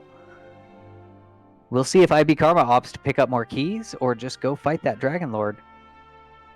Like, I swear, the encounter rate in Sharlock feels like it's higher. It's not just that it's always Armored Knights, but I felt like I was getting a whole lot more encounters on those first two floors than I normally do, and I'm seeing the exact same thing with all the other runners. It just feels like they're getting an encounter, so many encounters so rapidly. It's the double desert tiles, and it looks like IB Karma did have one key left and pops in to pick up more from the key shop. So still working on that princess. Janice Azeel got taken out on the Zone 3, so our runners are at least getting to the point to where they can make it through the first zone. But getting all the way to the Dragon Lord, Janice Azeel, the only one that's gotten close and got taken out by that golem on there through what we can only think was a mismenu. And well, there they go to pick up another princess. Everybody in the Swamp Cave right now. At this point, I almost wonder if the appropriate theme song for this run would be Boulevard of Broken Dreams.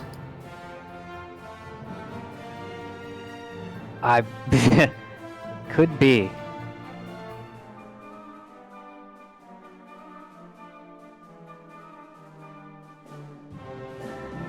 What's that one song about the Armor Knights that just keep casting Sleep and Dragon Lord Two Breath?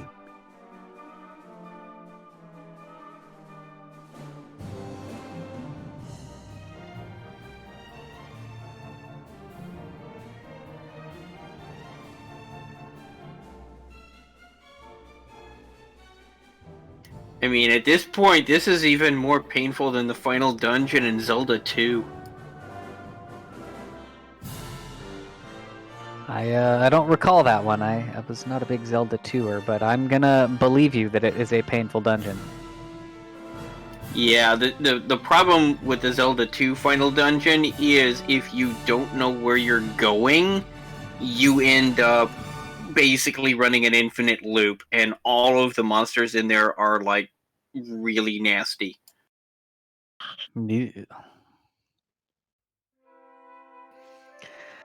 All right, so what do we got here? We've got IB Karma making the way to second floor.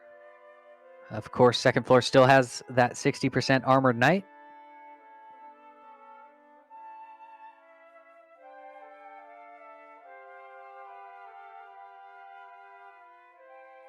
There's the sleep. A punch. He's still asleep. Another punch. He wakes up and escapes. Pops a heal more. Carries on his merry way. Meets a wolf lord, or rather a werewolf. And a star wyvern. Doesn't want to play with either of them. And another Armored Knight. First run fail. Cast sleep. Punch. Still asleep. Fire breath. Still asleep. A punch.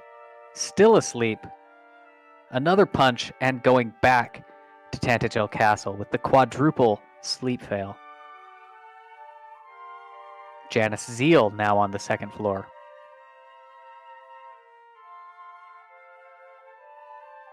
Hero walking. But meets an Armored Knight in almost the same spot that IB Karma did. Fails a run but only gets punched in the face. Fails a second run and goes to sleep. Another physical attack, wakes up, and Janice Zeal gets away, pops a heal more. Making the way down the left side and now across the bottom and into the safety zone. Golems, of course, the major enemy here. Going through the diamond room. Janice Zeal walks all the way through the diamond room with no encounters. Picks up a golem just a step outside of the stairwell, though.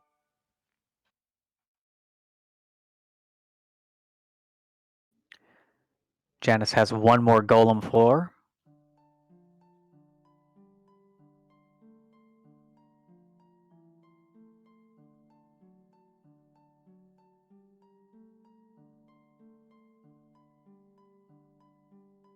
Golems everywhere, but not a drop to drink. Janice makes it to the U room. Of course, we know this has a 40% chance of meeting an Armored Knight there. Hero walks all the way through that floor, no encounters.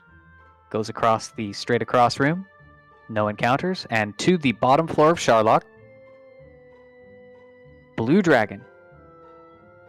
First run success. Rounding the first corner, meets an Armored Knight. Armored Knight breathes fire. Janice gets blocked, gets put to sleep. Takes a physical attack, wakes up. Gets blocked again. Not Dragon Lord, but the Armored Knight casts sleep again. Punches Janice for exactly 29 hit points, which is exactly what Janice had. And sends them back to Sharlock Castle. Oh no! Oh yeah! All the time. So we got Yakko Wacko taking on Stoneman. Meanwhile, IB Karma does have another princess, and on the top floor of the castle. Meets another Armored Knight. Gets put to sleep.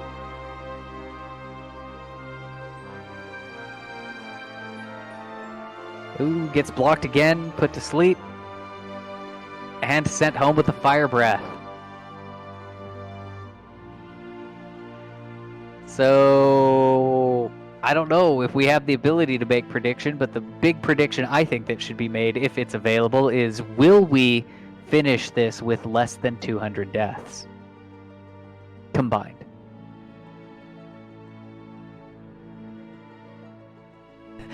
Tilo saying they've been upgraded to AK-48s now. I'm pretty sure that's a J-pop band.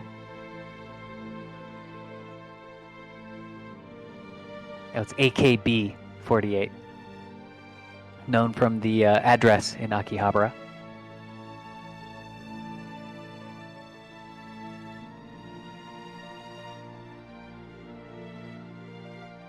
It's what happened when Morning Musupe multiplied into 48 others. Yakko Wacko entering Sharlock Castle. Princess in hand. Vanilla hero sprite meets an Armored Knight. Armored Knight says go to sleep. Takes a physical attack, still asleep. Gets burnt by fire, wakes up, runs away, pops a heal more.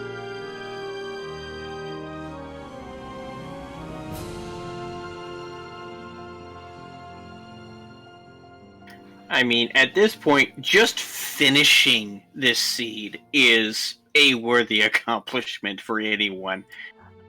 I think so. I think anybody who finishes this seed should be granted bonus points. Now, I'm not at all a tournament moderator or administrator, but finishing this is worth at least one bonus point.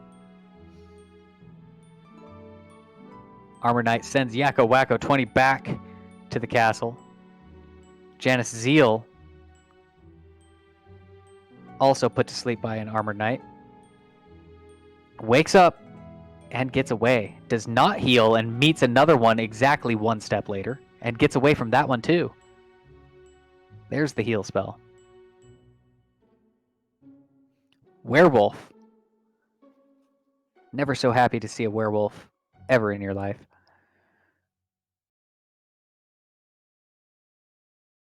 Armor Knight draws near. Janice gets away from it.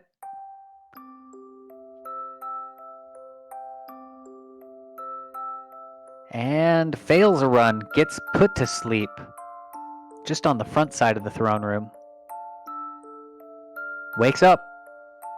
Gets away. Pops a heal more. Meanwhile, IB Karma has made it to the second floor. They are neck and neck right now. Almost the virtual high five. But Janice Zeal does get stopped by an Armor Knight on the top of the stairs. Meanwhile, IB Karma rounding the left corner. Got Armor Knights on both screens, sleeping on both screens. Janice Zeal gets sent home while IB Karma escapes his Armor Knight.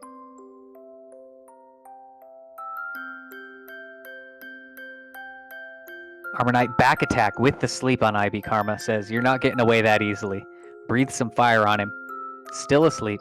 Breathes another fire breath. Still asleep. IB Karma's going home.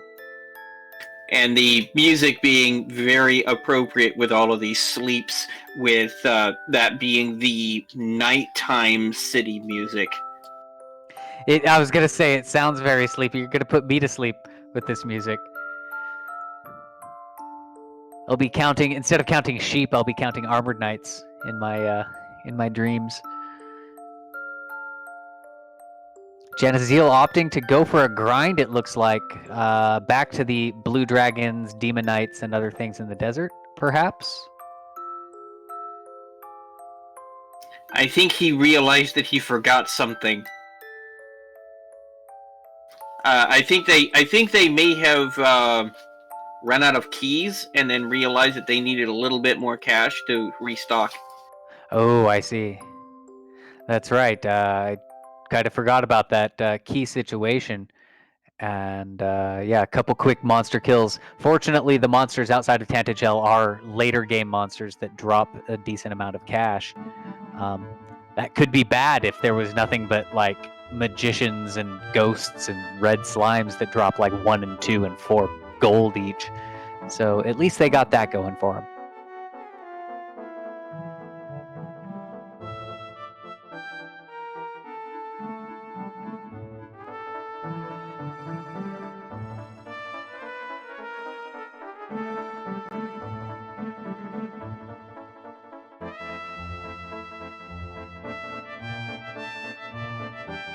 Yakko Wacko opting to punch down the werewolf in the way.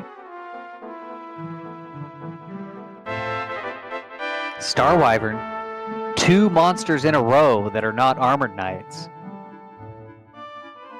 Gotta count your blessings where they happen.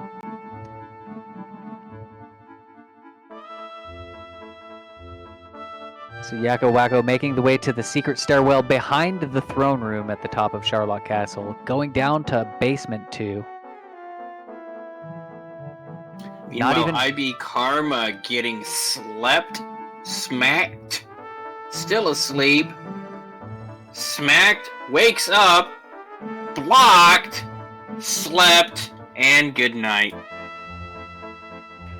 Ooh, Yakko manages to get away at 9 hit points. A very lucky run there. I was about to say it was going to be the same story for Yakko Wacko, but that lucky run right at the end. And he gets another opportunity to make it out. About 20 steps from where they're at.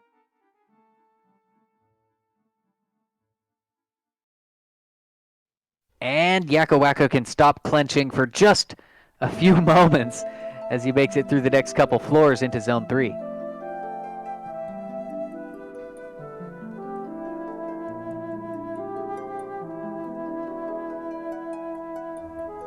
There's Burb's song from Dragon Warrior 3. Is this the song when you ride the magic bird airship? Yep.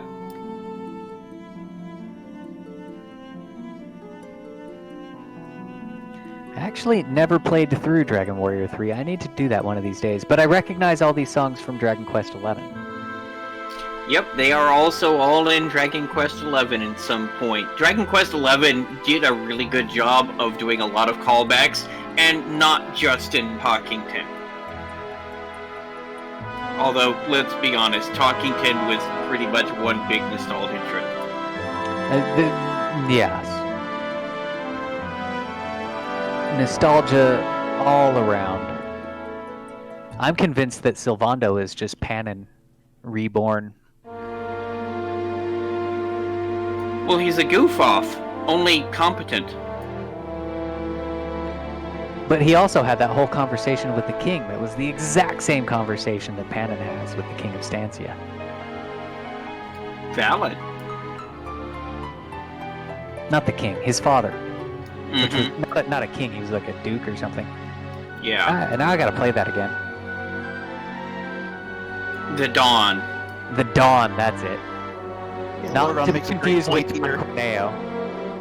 about this. Of all things, this is such a brutal Sherlock anyway, and it makes it even worse that this would totally be a situation where you would start doing double Hurtmores to get rid of these things, rather than risk a run fail.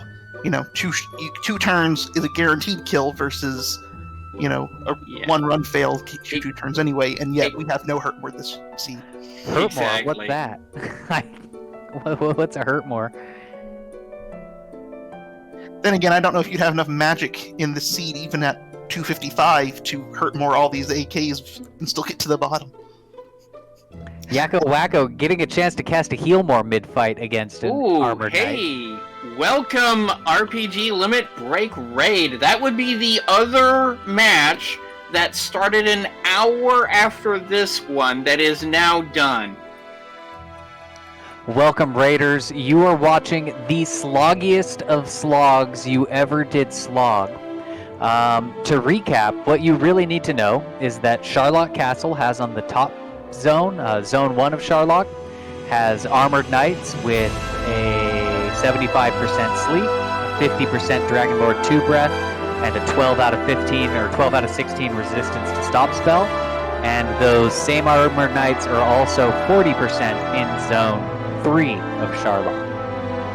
Yeah, they are a 3 in 5 chance of encountering on the first 2 floors, and a 2 in 5 chance of encountering on the bottom 2 floors.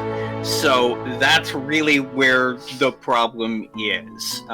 These armored knights with the full wombo combo are just all over the place. And never mind that the seed before that had just ridiculously low magic points and hit points up until about level... Well, the magic points were just garbage until like level 15. Hit points were really low all throughout as well. But the real boss is this Sharlock with these armored knights.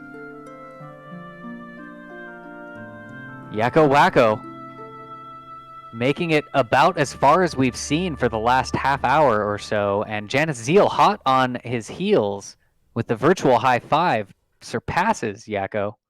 Now Yakko Briefly. passing Janice. Armored Knight on Yakko Wacko screen. Golem for Janice Zeal. Janice making it to the Golem tile. Janice making it to the Golem tile. Now, will Janice remember that you need to not let yourself die here? Nope. 2-shot the Golem. Who cares? Let's get through this. And break out your GGs! Janice Zeal has come in second place at 3 hours and 18 minutes. Amazing. All it took was a little raid, a little push from our friends at RPG Limit Break, and now Yakko Wacko get those GGs out, finishing just moments behind.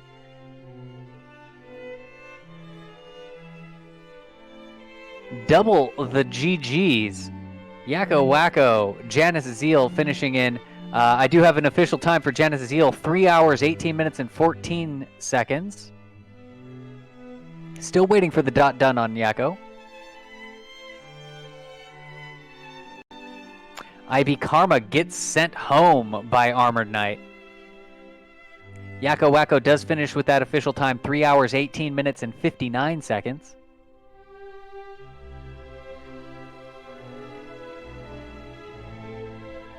Second and third place being separated by, what, 2 seconds? A little more than 2 seconds. Less than a minute, though. Looks like about a 45-second split. Yeah, a 45-second split on a 3-hour, 18-minute run. That's how close second and third was. I'll be honest, yep, there's the forfeit. IB Karma has forfeit. I don't blame him. You're not going to be getting more than 1 point anyway at this point. There is no need to torture yourself any farther. Yes, I certainly have been in the situation myself where I've just been sick of being killed by Dragon Warrior monsters. You know, at this point, having been done over 3 hours, there's the perfect song for this run. The Gilligan's Island theme song. It's a 3-hour tour. A 3-hour tour. Alright, well, I'm going to go ahead and step out of the booth so everybody else can come in. I just want to say GG to all my fellow runners for sticking that out. I can't believe that finish after all of that. And yeah, you guys are all champs here. GG. Absolutely. Good Thanks night. so much for... Yeah, thanks so much for stopping in and sticking with us throughout the rest of the race as well, Tilo, and showing your insights on that. Great game, good finish. Congratulations on kind of making yourself back into the running. So good luck next week. Hey, Yakko Wacko. Thoughts? I need a drink.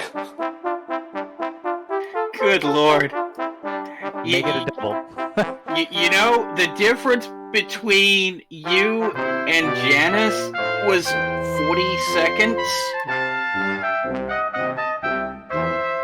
Wow. Yeah, you were both rounding the corner at the same time. The only difference is you ran into that one extra armored knight, and that was it. That was the only difference on that final run between you and Janice. So, I mean, first off, congratulations for completing this torturous seed. If there is any seed that deserves a place in the Hall of Honor under torturous seeds, this is it. Just my luck, I guess. Yeah, Tilo actually managed to get kind of a blessed dive. Well, then again, Tilo ran strength agility, and so his odds of running away from those armored knights was actually better. Yeah, at the point, so Tilo dived at level 18 and had 94 agility, whereas Yakko, you were at level 19 and had 89 agility. And that 5 agility points is pretty significant. And, I think it was 87 is what you were at level, if you were at the same level as he was. So I think that played into it, as well as obviously some good RNG, not running into as many of them. But all in all, just a brutal Charlock. We saw so many sleeps and dragon breaths. Just if we take Yakko and IB Karma, combined death is 110 deaths right there. And that's just 2 runners. Wow. Do you have the stats so we could see the full numbers on it? Yeah, can we pull up those armor knights one more time? Yeah. And so those armor knights, there's your stats for them. 75% sleep, 50% DL2 breath, 12 out of 16 resistance to stop spell. They were 60% on the top floor, so basically 3 of the 5 possible monsters on the top zone, and then 40% on the bottom zone of Charlock. Oh my god. So yeah, they were just all over. I was like, yeah, it was a point where I just couldn't even get past that first level. Yeah, you're not alone. IB Karma died over 60 times. And interestingly, actually, Yakko, you were the last one to find the armor. I think Janice and IB had been diving and dying for a good 20, maybe 20 minutes until you had found the armor and were ready to make a serious go of it.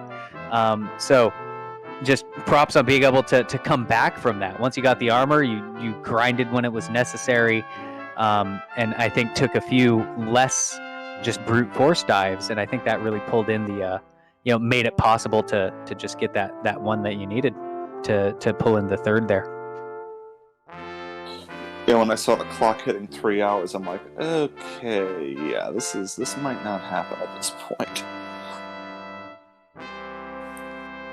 But yeah, you did kind of. I mean, you came back because at one point you were the only one without the armor, and you were kind of like behind the other two. But in the end, you actually acquitted yourself quite honorably and came in. At least you came in. I mean, you finished the seed. I mean, at this point, it's more like I finished this seed and all I got was this stupid T-shirt. But hey, you did it. Oh my gosh. Yeah, there was just, from the word go, it was just a lot of issues going on everywhere. Started what I had to do that kind of ghetto grind in the mountain just to get the magic armor. I think you were the only one to do that as well. I think most folks just stuck with the half plate until they found Erdrick's armor. But honestly, that ghetto grind, people had actually mentioned it earlier that it was possible to do, and you did go ahead and get that. And I think with the overworld, what it was like, even Sharlock aside, like it was just a brutal seed. The hit points were low, the magic points were low. It was not a great thing. Yeah, the defense, the HP, especially the MP at the beginning. Oh my god. When I think I looked at my stats, I think I was on like level 9 and it said like 22 defense. I'm like, no, I gotta do this. Yeah, you were also the last one to find Cantlin, so... Yeah, I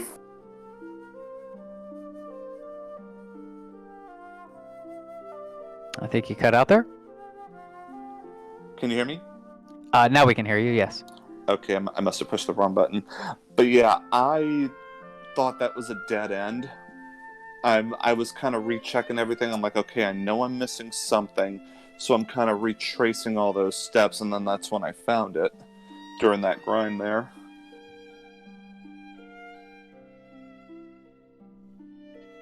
Well, certainly a tribute to perseverance and endurance on this seed. Again, I don't think anybody was coming in here expecting something that would last, 2 hours, let alone over 3. So just congratulations to all the runners for getting it done and finishing.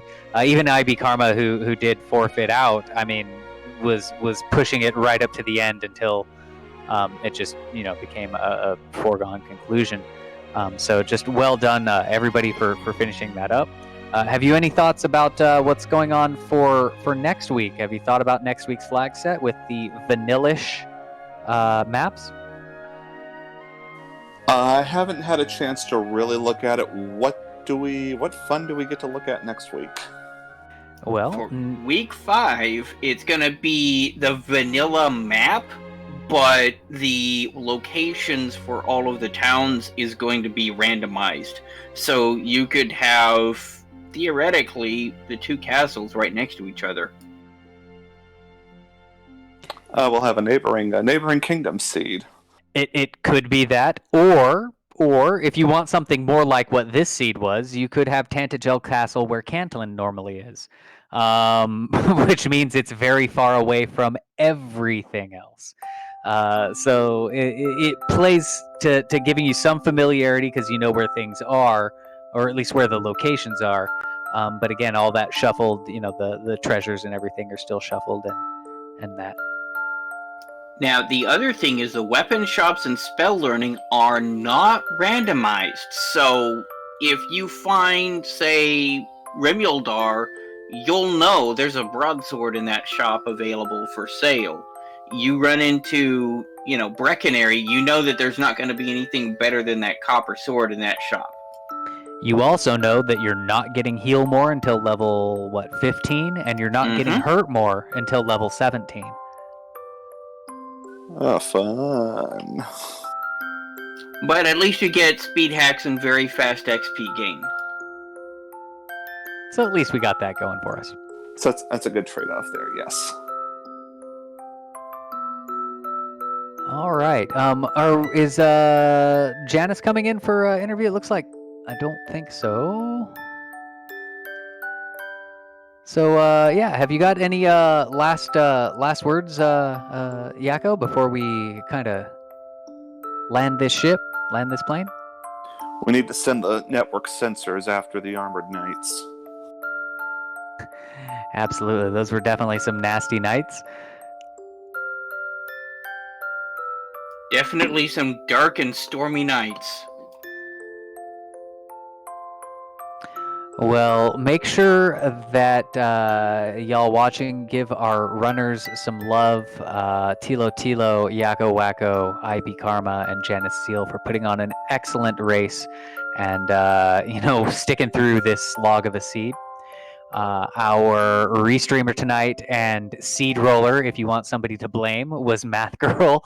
I'm Velu V and Sneaky the Lost with me in the commentators booth.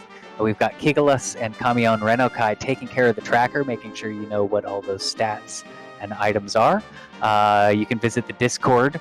All of that is in chat. Go ahead and check those things out.